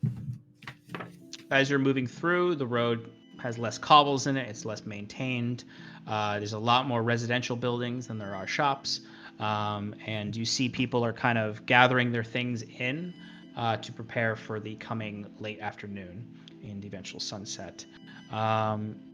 You begin to head, you follow Huxley about halfway up this road, past a bundle of homes, past an alleyway, up to the end of another bundle of homes on the corner, where you can hear another blacksmith hammer chiming through the streets, coming from behind this home. But on the front of it, you can see that it does say Isra's Tinctures. And it is, it's a very modest home. These homes, they're half timber homes that look like they almost are. They look like they lean to and fro. They look like they've been there for so long that they're just kind of in a strange, warped appearance. But it's a 2-story home. You can see a smokestack coming from a chimney, and you hear the blacksmith's hammer in the back. And Huxley says, "This here's Isra's little shop. She set it up only set it up a week ago." And you can even see like the sign that says Isra's Tinctures is like she just like painted it on to like the side of the building, really. But yeah, she's in there. Old Tom's in the back, probably working on new projects.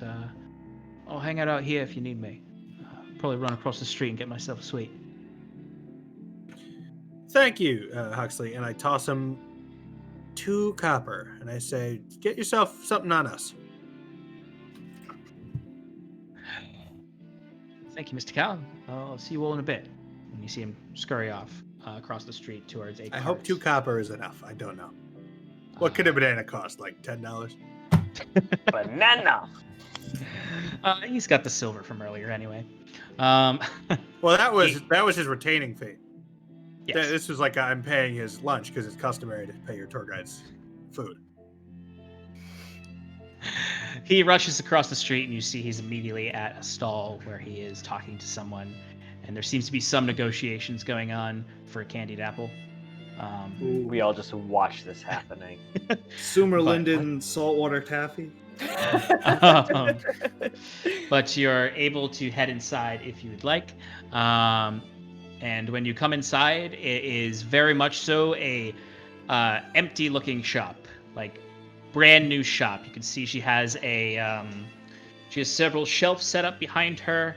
There's a curtain that leads into a back room. The shelves have maybe like 3 potions on them that are disparate. They look very disparate. It has not been set up by any means. It mostly just looks like a empty room that like someone just cleaned out a shop that's going out of business in. And then of course a stairway that leads upstairs. You don't see her at first, but once you come in and kind of make yourself known, the curtains are spread open, and you see a woman step out who has a very almost teal colored skin. You can immediately identify her as half Orcan. She has very small tusks coming out from her mouth. Her hair is a very like it's dark, but it has like almost like streaks of navy blue in it, and it's held up tight in a bun in the back. Her eyes have a very bright orange color to them that stand out against the darker teal turquoise skin. She's very strong looking. She's probably about 5'10". She's wearing very beat up leathers, and she has these very large leather gloves on. As she comes out, and she has these goggles on her forehead that have a greenish tint to them. As she comes out, kind of wiping a rag, and then throwing it over her shoulder, and looks to you all and says, welcome to Isra's Tinctures. We are a new shop, as you can see, but we are happy to serve those who are interested in all manners of remedies, potions, tinctures. whatever you're looking for. How can I help you today? Timber would be immediately just away from the group, just looking around. Timber, you would immediately smell the alchemist work behind the curtain. You can immediately smell the different alchemical reagents. You can smell the burning, the pot boiling. Like there's very clearly a whole lab back there. Okay. Timber's gonna, sniff around. Waiting for her to be distracted and then go back there. Okay. Stealth back there, but that's what he's gonna wait for. Sure. What are the rest of you doing? Wizard's Hello. going to open up with some business, actually, if Cal doesn't mind. Cal, No, go can ahead. I take this one? Thanks. Hi, hello. I just got into town, and first of all, you have a beautiful town. I love your shop. You look like you're doing really well. I ran into this man. His name was Ulf. I don't know if you've heard of him before. Do you? When I saw the wolf. Yeah. Well, he seemed a little troubled, and I noticed he struggled in a lot of things, but he was kind enough to take me into his hovel, and I noticed he was drinking this psychedelic drink. It had some sort of mushroom concoction in it. I was able to detect this because I'm quite knowledgeable myself. I was wondering if I could pay you, would you be so kind as to deliver him some just some medicine every once in a while, even if it's nothing leftover stuff that you have, anything, maybe even neutralizing agents, anything that you think might help cure him of this. I think he has some sort of addiction to the substance that he I'm assuming he makes himself. Ulf is a very capable man. I'm sure that he has scavenged some. Would not be surprised if he has scavenged some sort of psychedelic fungus from the forest. But if you're willing to pay a little bit of a price, I'd absolutely be willing to bring him a care package. I would like to discuss this over with her for a little while and settle on a reasonable price. And if at the end I'll just say, If he asks, let him know that his friend Farlight sent him this. Well, certainly, I can offer. I can offer a. Depending on how much you want to spend. If you're looking to spend, if you're looking to be a bit cheap or on the lower end, 15 gold. But if you're looking for something that would probably actually help him, it'd be probably somewhere between 50 and 100 gold, depending on how much supply you want to give him, and also how deep you want it to go. woof. Huron steps up next to Wiswick and goes, "We'll go the full package. Don't Certainly. worry, Wiswick, I can help." I put 25 gold on the table, and I look to Kiran to put the other 25 in for the 50 gold package. And Huron does such. 50 gold pieces from Farlight to Ulf with some remedies for his ailments. I'll visit him. Since you're paying so much, I'll visit him and see if I can identify what ails him. I'm quite a capable naturalist, so I should be able to help him out. It seems to be troubles from the conflict some time ago against the Gwen. You may still relive those battles.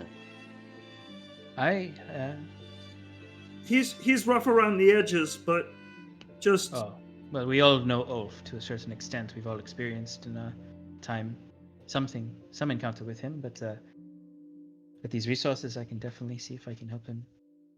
I have more time on my hands these days, so I will visit him. I appreciate I'm happy your to help. concern. Folks take Now- to themselves a lot late in this town, so to see folks offer up support for someone in trouble is a nice thing to see. the truth is, we came to this town with a certain objective, but I find that if we just come here and try and solve all your problems for you, the town will never get better. It'll just get worse. Well, It's up to the townspeople to really make the difference here, and that's why we've come to you for help in a different matter as well. I don't. I do not fully understand what you are referring to, but I will make sure Ulf has his package and the people of this town. Information. Okay. I will say I'm a little lost with our friend here, but we have come here investigating the nightly events, as it were. Understood. You do not recognize you. You're not from here. I assumed you would just pass No. us through today, but you seem to have a larger plan at work here. Well, we have a common enemy, if you will, with town at this moment. And at this point, Kieran's just going to take out the mare skull, put it down, and connect it to have the spiral shown. Are you familiar with this symbol?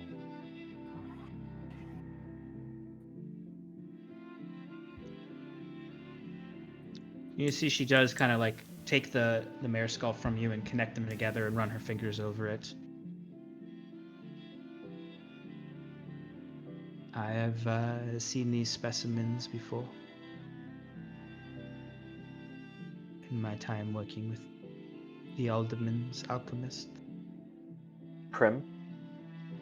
I suppose you saw these on the road. Yes. Saw and destroyed.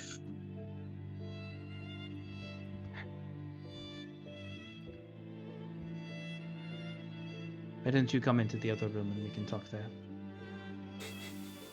Gladly. Go ahead. Hey, Alex. Oh yeah. She goes back and locks the door, the front door, and then leads you all in through the back. And when you step in, you do pass through a dimly lit room that has a table set up that has its own kind of burners that are burning underneath cauldrons, small cauldrons and different vials and whatnot. You see all manner of tinctures all around and reagents, timber. This is, not well stocked, but medium stocked alchemist. I shop. wanted to. I was trying to sneak in once Wiswick started talking to her. The place is not large enough, I think, for you to really sneak around. It's pretty much an empty room. You'd have to just you'd have to walk behind her and Right, exactly. in a tight space. That's what I was trying to do. Oh, okay. Yeah, that's what I was trying to do. Just like once she looked away, just walk in. I thought you were looking. And for that's a why I moment was where, doing this when Clayton started talking. I thought you meant you actually wanted to seriously sneak and not be noticed. But Yeah, if you just wanted to walk through. Yeah. Then I'll say, as she's saying, about to say that, you kind of Timber, you just sort of walk around her to go back there. I'll say that I'll have allowed you to walk back there before everyone gets in there for a few moments. Okay. Well, I just wanted to see or sniff things, and I mean, I was going to steal things, but. Yeah, I mean, you can still. I'm sorry, you the rogue here? You don't know that anything. Shh. Full stealth check. Okay. What do I see? Okay. Yeah. Or what does everybody see now? Okay. So you get back there before them a little bit, and like I said, you see there is a central desk. It's sort of a hexagon in shape. It has several runes inscribed onto the top. You can see that the actual top layer is made of a particular substance. It looks like almost like a marble countertop to you. It has several connecting lines across it. You can recognize this as an alchemist table. It has a central burner in there. You do notice it is a Gwyn burner like yours. So that's the nicest thing in the room for sure. There's a small cauldron over it. That's in the center of the room. It's not a very large room. It's probably only about, it's about 10 feet across, 5 feet wide, or in length.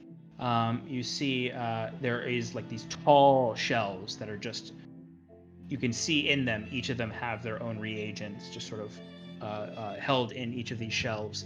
Either some of them are in vials, some of them loose, some of them in jars, but it goes all the way to the ceiling.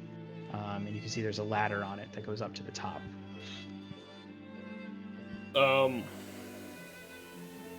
Do I see any odd water there? Give me a perception check real quick. 15. 15. I'd say that you do notice there are jars towards the top, and you can see they all have liquids in them. You are unsure if any of them are the water that you're looking for, but if it was here, it would be up on that top layer shelf at the top of the ladder. Oh, damn. I'm a dog. Yeah, you're a dog. You can dog around. As you kind of look up and spot this, I'd say she opens the curtain and Sure. points to everyone to come through. She looks in and she sees you, and she did know you walked in there, but she just sort of like sees you sitting there looking up at it. She's like, "You have a very curious canine." Yes, he's a very good boy. Don't worry. All right, well, right this way. And she leads you through past this room into an opened deck, sort of patio in the back.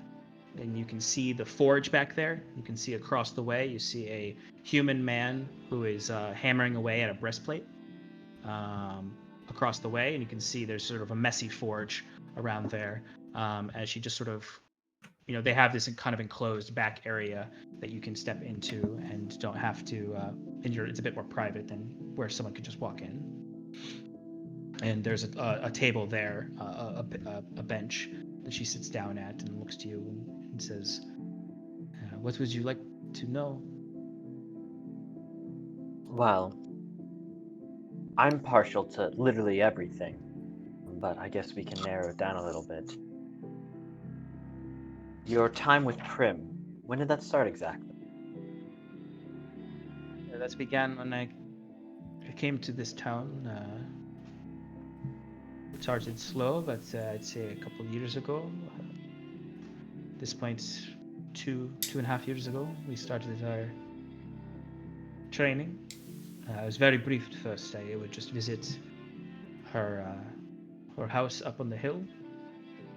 I would assist her in her experiments. Everything was something to do with remedies for Lady Lyndon's illnesses. Different healing potions, cures. You name it, it was always some kind of potion that would try to remedy some ailment. For the night terrors, for insomnia. She worked feverishly for these tinctures. Did you ever see the lady? At first, I met her a few times. Very beautiful, richly dressed. She wore a very tall white wig anytime anyone else besides Prim or Broman was there. She dressed as well as she could, but she always looked pale and eyes sunken, a bit sickly. She was nice to me when I met her, but at a certain point, she seemed to no longer want to see anyone but Prim. These remedies that Prim were working on, you're sure that they were...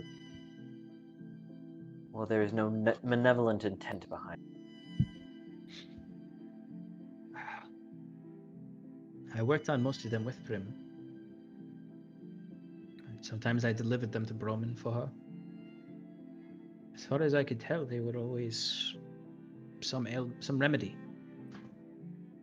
Every now and then it would be something different, some invigorator, something to awaken her, liven her spirits, but I never saw anything At least amongst these things, there was untoward. And then where does this come in? Kieran says, pointing at the spiral of the skull.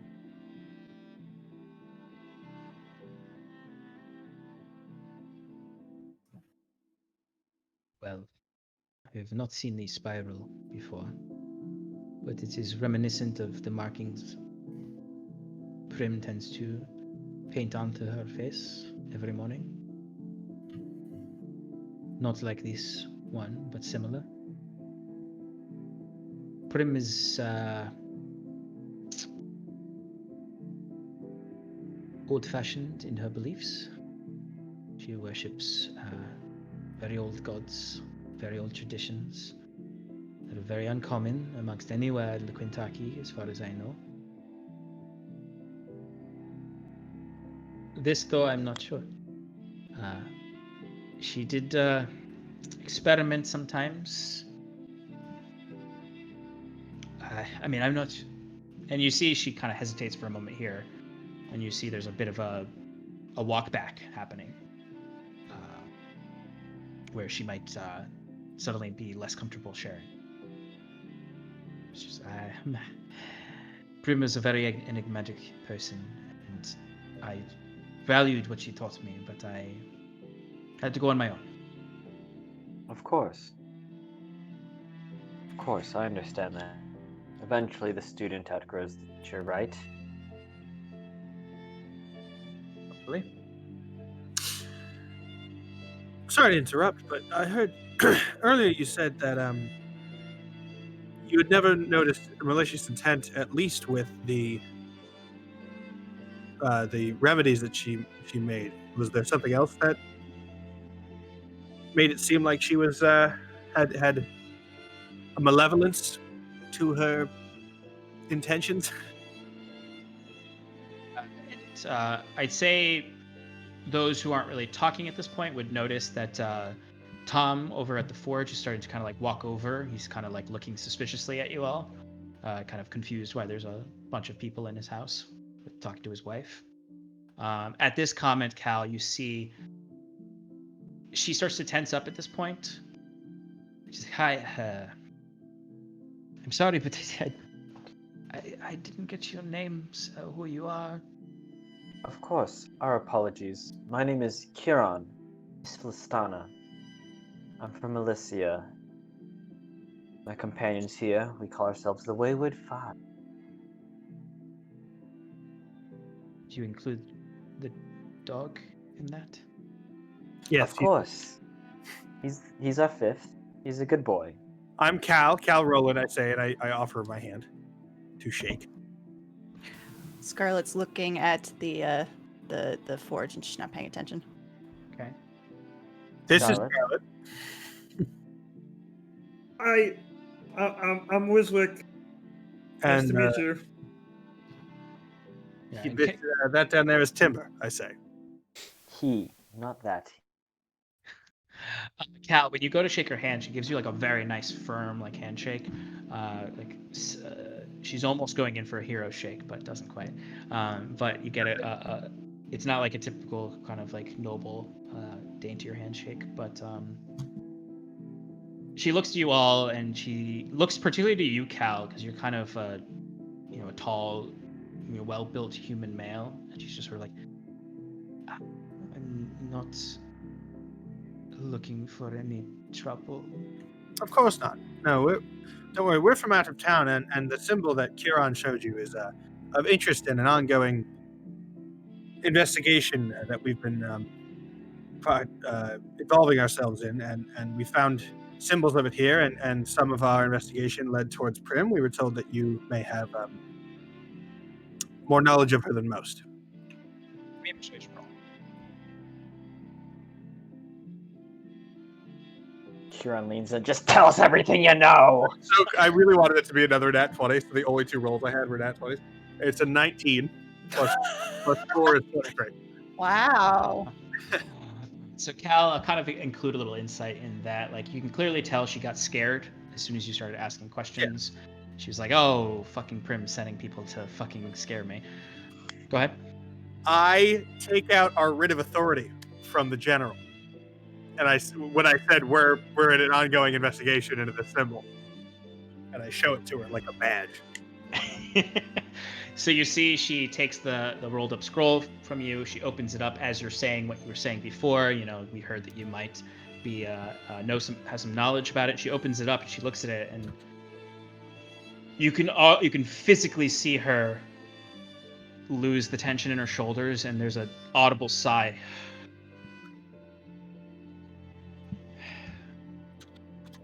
Thank the gods. I don't know what Prim is doing, but we had a fight a couple of weeks ago. And she rolls up the scroll and hands it back to you. And looks to each of you, kind of like eyeing you all up. She trusts Cal at this point, but trusts you all by extension from this, kind of the authority you're giving out. I'm ashamed to say that I went along with what she was doing for at least a week or two. She had me meet her at night, wearing dark cloaks, something to keep us hidden, and she had a cot. We went over to Jack's graveyard, and she had me dig up some corpses. Harrison. And she's getting really upset at this point. As you see, Tom kind of comes up and leans in. Prim, is everything all right? Who are these people? Istra. Oh my god, did I say Prim? Sorry. Yeah. Isra. As I said, I was like, that's not right. Isra, is everything all right? And she's kind of a little shaken at this point. And she just sort of nods to him and waves him away. Yes, she had me dig up a few of the old bodies in Jack's graveyard, and we brought them back to her lab, and she told me to get away and go home and sleep it off. And that it was all for the greater good. It was for Lady Linden, and that it would be what she needed to cure her. I didn't question it at the time because I trusted Prim. Of course. Did she ever mention a Maius? Maius? Maius. I think so.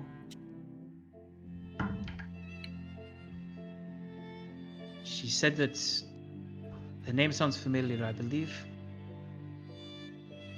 She was coming back from the manor one day, and she said that the only thing Lady Linden would say that night, she just kept repeating that name over. It's a name, right? My neighbors are home. Maius, correct? Maius. Yes. Well, how long have you been in town? I've lived here for 3 or 4 years. And your husband there, Tom, I believe his name is. Oh, you've heard of Tom? Of course, everyone's heard of Tom. He's local. I met him when I moved here. Did he ever mention the cult of the mayor? Cult of the mayor? It was I don't believe so. You could ask him yourself if you want. I may, but it was some cult that existed underneath the barrows of Lady Linden State. Had you ever seen the barrows on the grounds? I knew that there was a crypt in the back. I've never been down below. I know that Lady Linden would go frequently with Prim to go look at I assumed to pray or visit her husband's grave. But Prim would spend a lot of time with Lady Linton. There were times when I would come to Prim's house and she would not be there, and Broman said that she was spending time with Lady Linton inside the manor. They were very close. Well, they are very close.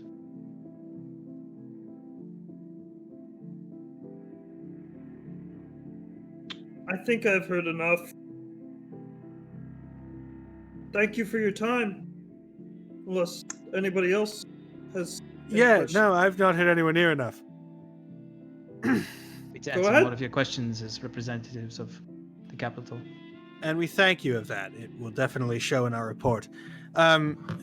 We Who's making? I just keep this? talking loudly over Huron. Should someone be writing this down? Do you know if Spelled Prim has any M-A-I-U-M. connection, or if she ever tried to stop the late night, the lights in the evening? Did she ever investigate it while you were working for her?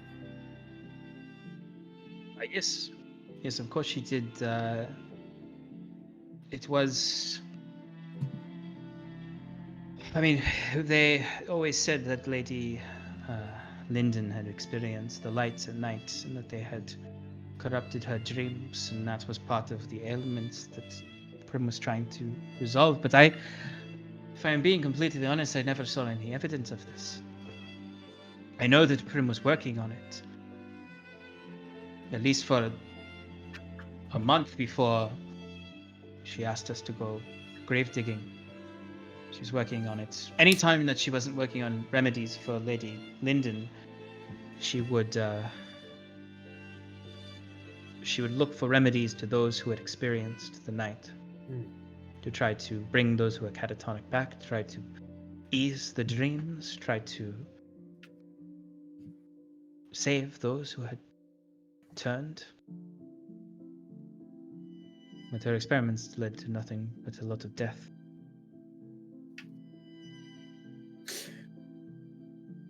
She was frustrated by it. Now, in your opinion, is Prim manipulating the alderman for her own gain, or do you think she's merely patching the chaos at the moment? All I have ever seen from Prim is great love for Lady Linden. I left because I thought that she was going too far as an alchemist. And I don't know what she was trying to achieve with those bodies. One final question. You, when you robbed those graves, you said that you went at night, correct? Yes. How did you avoid the lights that evening? I say, leaning forward a little bit. Huron has one hand on his shoulder. Yeah. Give me your choice of charisma roll. I think it'll probably be persuasion. Okay. Wow. Okay, it's an 18. Plus 4 is a 22. If my next roll is a 17, we got to do something about this. Roll again. So you see she gets again kind of nervous at this and looking at kind of the writ that's maybe still in your hands and still out. She's just like, No, I think I would have like actually like put like a hand to my sword hilt or something like that. Okay, all right. Like I very clearly am like, you're not leaving until you answer this. And you see she kind of like looks back at Tom and looks to you all and just says,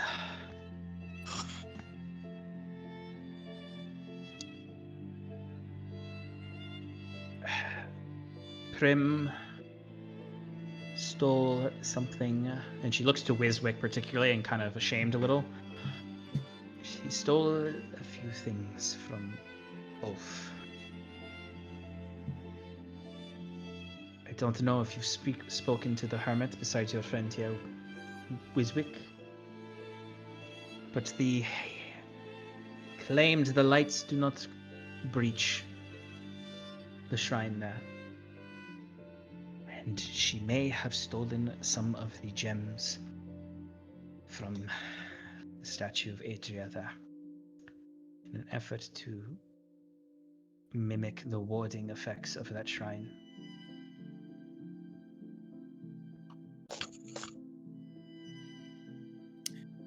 Now, is there anything else that you're leaving out?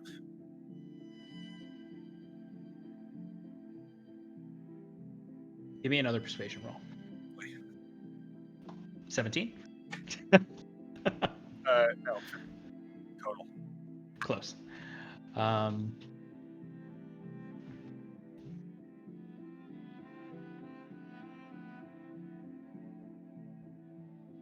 Well,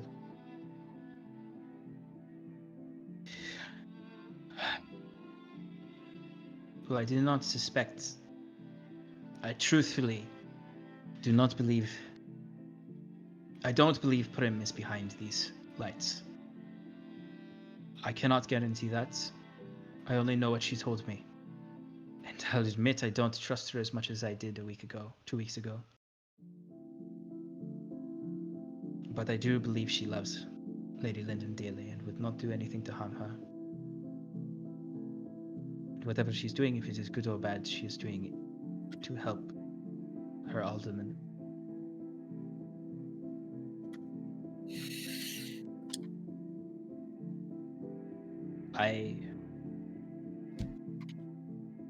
When we went to Jack's, she brandished these gems. They seemed, to my eyes, ward away the spirits. If you are assuming Prim is responsible, I could not tell you if it was authentic or if she was doing it herself. Prim is a naturalist. I do not see her as someone with such devious, awful powers. She is a woman of science, perhaps blinded by her love for Lady Linden. I look around at the Wayward Five to see if anybody else has anything to offer, or if we can end this conversation.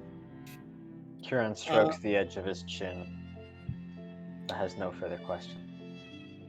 Wiswick just has sympathy in his face for like plight of Prim, and just says,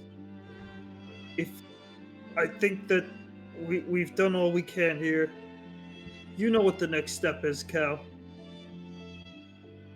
I nod and like gesture toward the door, like we should all get moving. I'm actually gonna go talk to old Tom real quick, if that's all right. I think I'm with you. Okay. He sort of stands up and says, well, if you need anything else, I'm happy to help. If you are here on behalf of the Crown to help us, I will do anything I can to help you. I truthfully opened this shop to raise enough money to leave. To open a shop in Caerdolen, away from here. Or to find some other aldermen to serve. But I do love this town. I met my husband here. The Festival of Lights is truly beautiful when it is not such dark times. Tom will answer whatever you seek of him. If you need anything alchemical, I am here, and I will help you.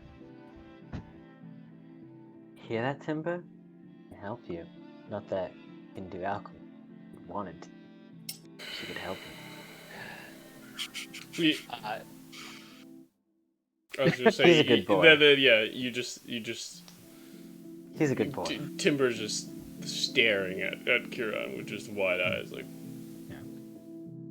You begin to walk. She walks you back across the back garden area over to the outdoor forge, where Tom is kind of glaring at you all. He just sees his wife in slight distress and some strangers who've been questioning her. And he's just hammering out a breastplate at this point. And you can see there's a lot of like forgotten projects all over, like half-forged swords, pieces of armor mixed in with mixed in with other more practical smithing goods.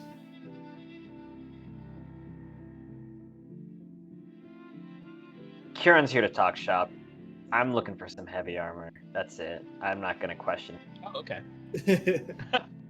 Unless the question is, greetings, old Tom, I believe. We mean no distress, blah blah blah. We're just here to talk to your wife. Shows the writ of whatever. By the way, I hear you're a very good blacksmith. Would you happen to have any heavy armor for sale? You see, he kind of scowls at you and tempers the piece that he's working on in that very movie fashion of like, I'm gonna temper this, even though it's probably not the time to temper it because we're talking. And he just looks to the two of you and says, "Did you hear that from Striga?" Hear what from who? No, it's all over town. You're the... Last I heard, everyone thinks I'm a shit smith. But no, I've worked on some things. What are you looking for? What kind of heavy armor? Well, whatever you have available. Looking for something not too, the most protection I can get, but I don't have quite enough gold. I have 600 gold to offer. Whatever you can get for me. In that price range. 600 gold pieces. I mean, it might take a little bit to source the materials and forge it up. 600 gold. From what I know, I've been practicing a lot. It can potentially get you some. Can forge you some splint armor. A little bit better than the standard fare if you give me some time. Of course, we may be here sometime, but if I may, I might be able to source some of that material for you. You ever been down to Ulf's? Ulf's.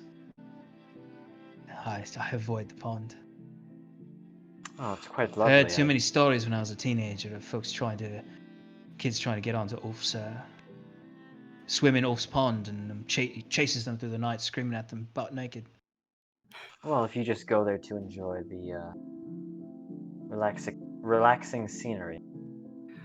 As they're talking, can I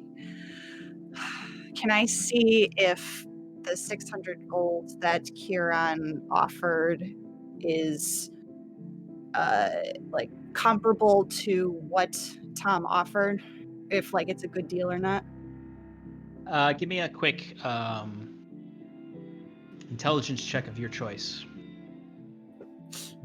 Meanwhile, Cal would head nod to Q like Corey for like. Kieran motions and goes in Elvish, "Yo, what's up, Cal?" Natural 20. I respond, "Yo, what up, dude? This fucking, I don't think we're gonna be here for this long, so maybe we shouldn't commission a whole set of armor while we're waiting. Also, they're active suspects in an ongoing investigation. Maybe this isn't the time." Look, man, I really need some armor with an AC of 15. It's just bad. It's bad, look. and I Look, I understand, but we're going to Cairdolan. There's going to be a lot of armorers there that are going to be a lot better quality than this random townsmith. Right, but if we're in the capital, it's going to be a little more pricey, and I'm here to find a good deal. Look, I'll help you. I know several swordsmiths. Timber walks away. I got a natural 20. You would identify that like 600 gold pieces would be able to make. You don't need that much gold's worth of goods to make splint armor. It's cheaper than that, but Tom seems to be trying to offer with the right time to craft it, a better product than a typical splint armor set. this shop is his setup is a lot more similar to your father's setup. It's smaller in size, it's more practical and less decorated, and much more suited towards armor crafting and weaponsmithing as opposed to everyday goods. Just seems to be a passion of Tom's, even though there's no market in this town for it. Okay, cool.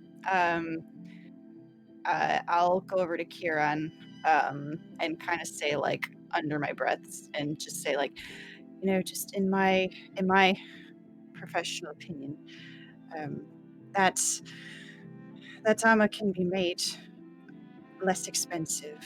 However, since it would be a rushed order, that's why the price is so high. I mean, probably could get something a little better, but if you really need it right away, it could be worth it. No, I guess not. But you said in your professional opinion. In what profession have you been blacksmith? My father was a blacksmith. He taught me everything. It's actually quite comforting to be near a forge again. Ah, yes, that carbon smell. Well, I'm not keen of it. It's more the Sure, heat others than are. the smell, but I get your Ah, point. yes, because you're he motions No, to her with his Yes, finger. yeah. all of this. Yes, you're just a hot one, as they. Hmm. Anyways, old Tom. What is the time frame we're working with here? Well,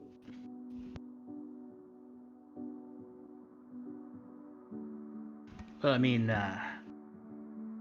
if you look for a full set of splint armor,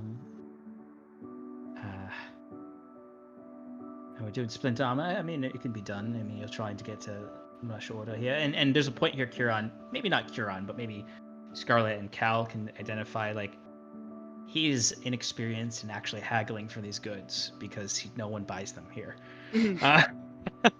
And he's like, I can probably get it done in the rush order in 3 days minimum. Kieran thinks for a second.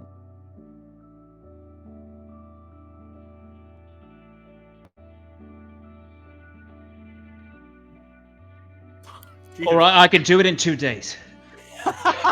2 days. Well, now, my good sir, I don't want you to rush the job. This is armor for a cleric of Illyvania. I don't know what that means. Well, you haven't heard of Illyvania. Let me Cal- tell you. Okay. Cal is really like, all right, everybody out. Kieran goes, well, it seems that my friends think that this may not be the best moment for this, but I may be back, so... Certainly. If you're interested in armor, I am the only one in town, as you said you heard. So, please, please come back. As Please, please, we're leaving, please. Business hurts. as we're leaving, Scarlet will step up and just say, from one smith to another, it might be helpful if you had a sense of how long things exactly are going to take before you start talking prices. But you didn't ask for my opinion. I apologize. Turns around and walks out. Cal waits till he's the last one there, and then he looks dead into Isra's eyes, and he goes, don't go anywhere. We may have questions for you later, and then walks out. Jeez, you're so mean. More of a don't. Yeah, Yeah. we set ourselves up as the cops. We have to be a Well, little you bit. did. No, it's understandable. And she definitely kind of like gives you a nod, a respectful nod. Yeah. And as you leave, she definitely locks up, and you head back into the street. I'd say altogether, it's a little bit later in the day at this point. Is there anything else you wanted to accomplish before the sunset, or do you want to wait until the next day? Or wait. I think we What can. time? It's like late, right? It's getting. Yeah, it's getting there. Like, yeah, it's approaching dinner time. It's around like 4:30 probably at this point. I want to get the fuck inside. Yeah, I It's think. really, yeah, you'd have like a couple hours left before the sun sets, but like you can already see like as soon as it hits like dinner time, like the streets are empty.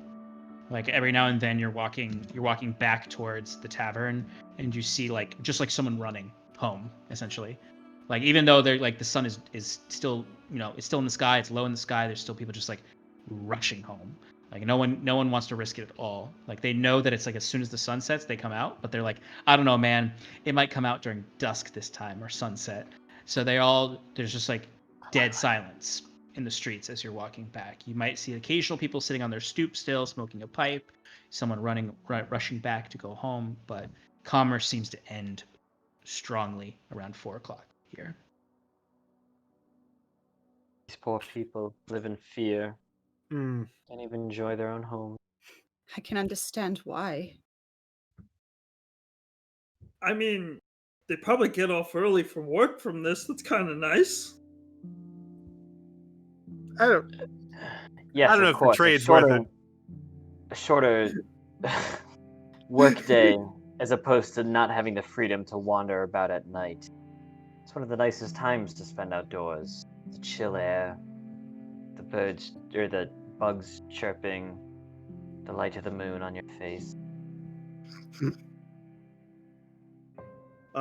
Wiswick says, Well, guys, I mean, I do really want to check that place out. It would definitely be safer if we waited till morning, though. But if The we manor? could fast, if we could get, I mean, no, we can't get all the way to Jack and then back. It wouldn't work out. We have to wait till tomorrow. Agreed. Let's head back. We'll get a start with the sunrise.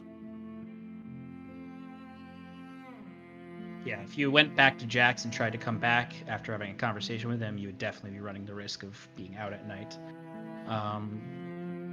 So you head back to the tavern. You're walking through the streets. It's still daytime, but the sun is a little low in the skies. You've got a nice kind of golden hue all around.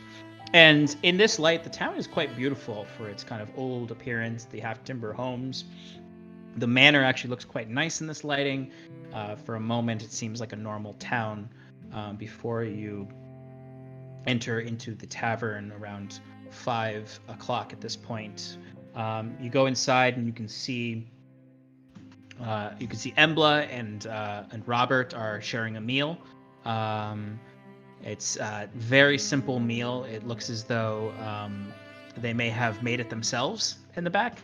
As you look over and you can see that Carvia is sleeping in the same chair you saw her in when you left. An empty flagon there, the book on her face as she's snoring loudly. And you enter into the tavern. Is there anything you'd like to do this evening in the tavern? I want to recall Jet, but I don't dismiss him. Okay. I leave him outside of the tavern. Mm-hmm. And I just have him like on the rooftop, just like hanging out, just like telling him to keep an eye watch. Okay. Well, what is Jet most afraid of? We'll find out. What's the first thing that ate him? The big manta thing? Yeah, like the... Probably the scariest thing was that worm, if I had to that guess. was spooky. Yeah, he thinks about all the creatures who've tried to eat him in the last. Yeah. I mean, there was a wyvern not too long ago. No, actually, the thing Jet's most afraid of in the world is Wiswick, who keeps putting him in these situations. An uncaring, unfeeling master that throws him into death all the time. So nothing. So I don't have to. So nothing would change. He would be in the same world he is in now. Yeah, like the evil witch figure would just be like, you already live in your own personal hell. Yeah. There's nothing I can do to scare you more. I release you back to your imprisonment. That's why I leave him out, because I know he can't get any worse. I'm completely aware. Can we say that while we were out running errands that we could have stopped by a shop early in the day to have picked up just some basic calligraphy stuff? Like just Yeah, paper and whatever ink? you need to pick up, like if anyone has anything they wanted to buy throughout the day, Mail. you can definitely do that other than plate mail. But if there's like anything you wanted to buy, like you could have bought like she had a few healing potions. If anyone wanted to buy anything like that, we could definitely do that. Shannon, for a calligraphy set, that'll cost you. You're able to find a parchment place. It specializes in calligraphy sets. It also doubles as the chandler for the town. He doesn't get much service out of. They don't light the torches at night, so he doesn't go around lighting the torches. But he does make plenty of candles for the town. But he can easily sell you a calligrapher's supplies for 10 gold pieces. Oh no. Can I borrow 4 gold from somebody? Yeah. Thank you. You borrowed from me last time, so. We need a job, guys. Scarlet's in debt. I have no money. None. Wait, hold on. Fucking brother took it all. No magic books, huh? Nothing Um, scroll wise. Not in Sharon's town. gonna pick up $100 or 100 gold worth of divination materials. You could definitely pick those up. You would have easily been able to get them from Isra. She would have had those types of materials there. Fantastic. There's no like trinket shop here, right? It's too rundown. Well, what kind of trinkets are you thinking of? You know what I'm looking for.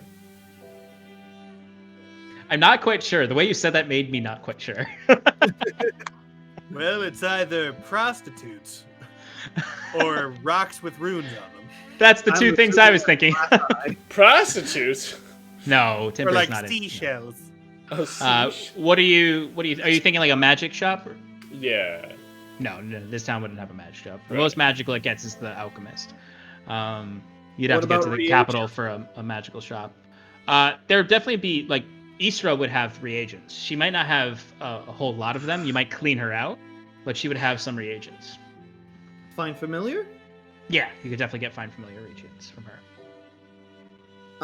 Guys, we shouldn't be buying from a suspect in an ongoing investigation. This is definitely a conflict of interest. First off, only you think he's a suspect.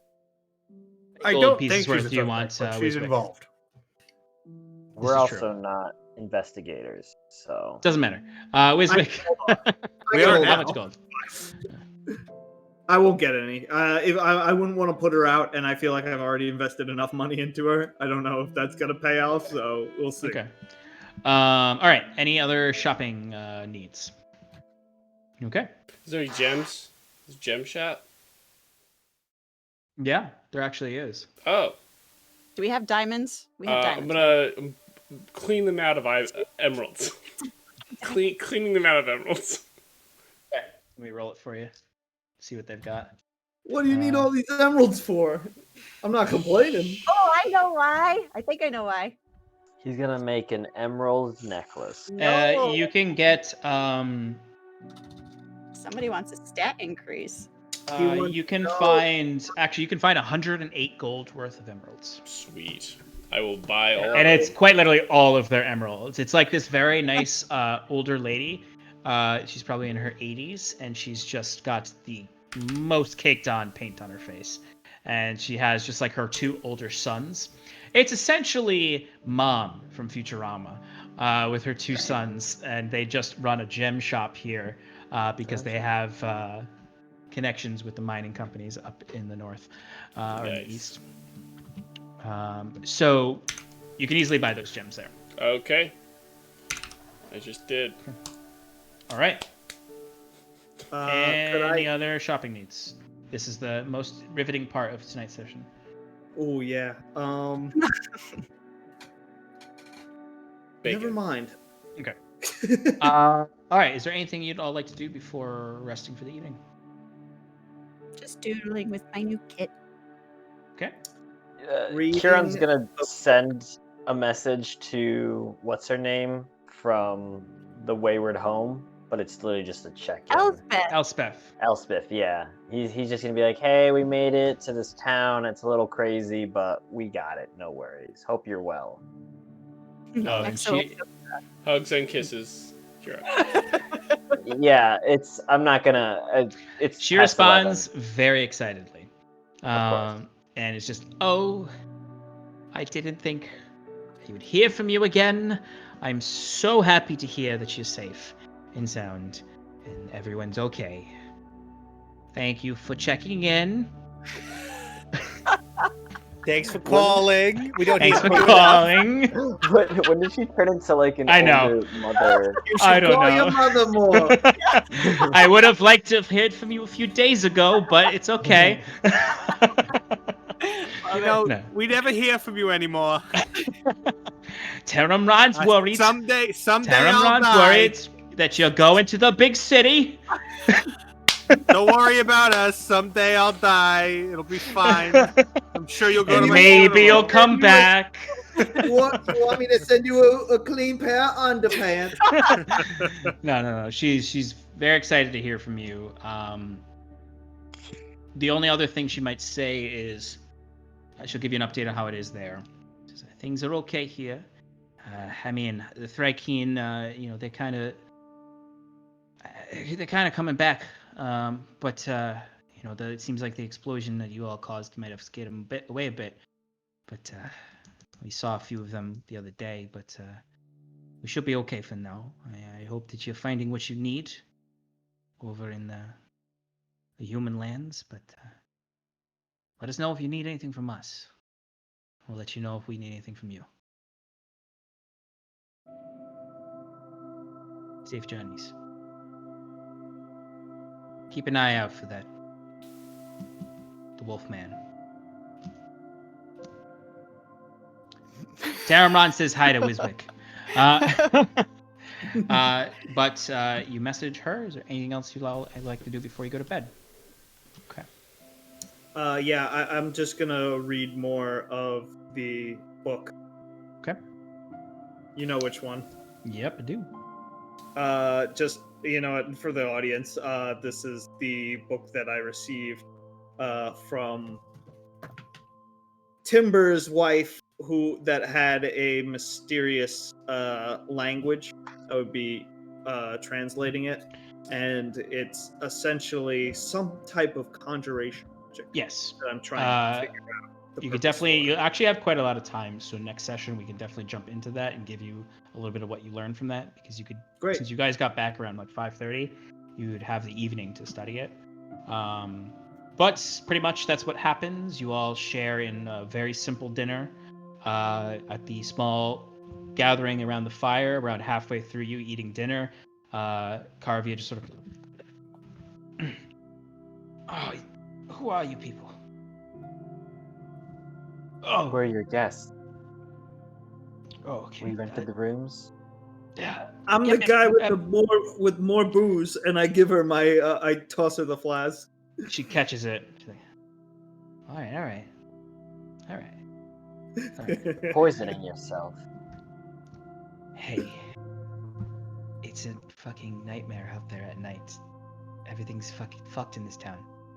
Does her voice accent change when just- she I'm gets sorry, she gets I'm sorry. drunk? I absolutely just went straight had the same into. thought. I just went into straight different accent. No. This whole town's fucked at night. It's a nightmare out there. Pardon me if I like to get a little drunk sometimes. And she'll pour a little bit of your flask into her flagon and say, if you need anything during the night, get it yourself. It's all back there. I like her. I'm going to bed. Don't expect breakfast in the morning. And she stumbles upstairs, and slowly through the night, you all find your resting places. And we'll pick up there next week as you're figuring out how to sleep in these two tiny rooms. Thank you, everyone who stuck around with us. I know we went a little late tonight.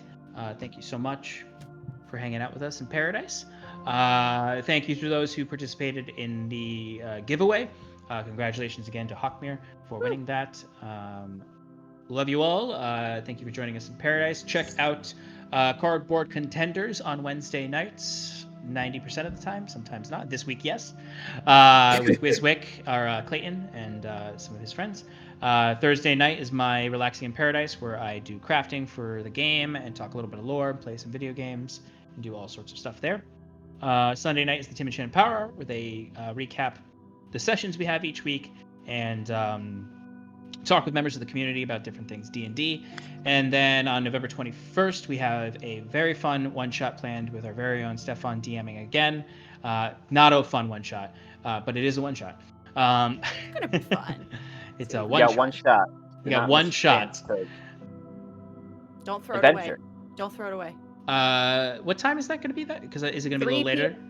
3 p.m. p.m. Eastern Standard Time, November 21st. Be there, be square. We had a great turnout for the last one, so come on by and see some fun action between some folks in the community. We got a really great cast for this. Shannon's going to play.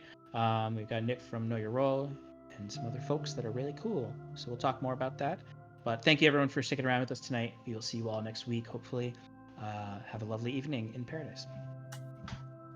Bye, everybody.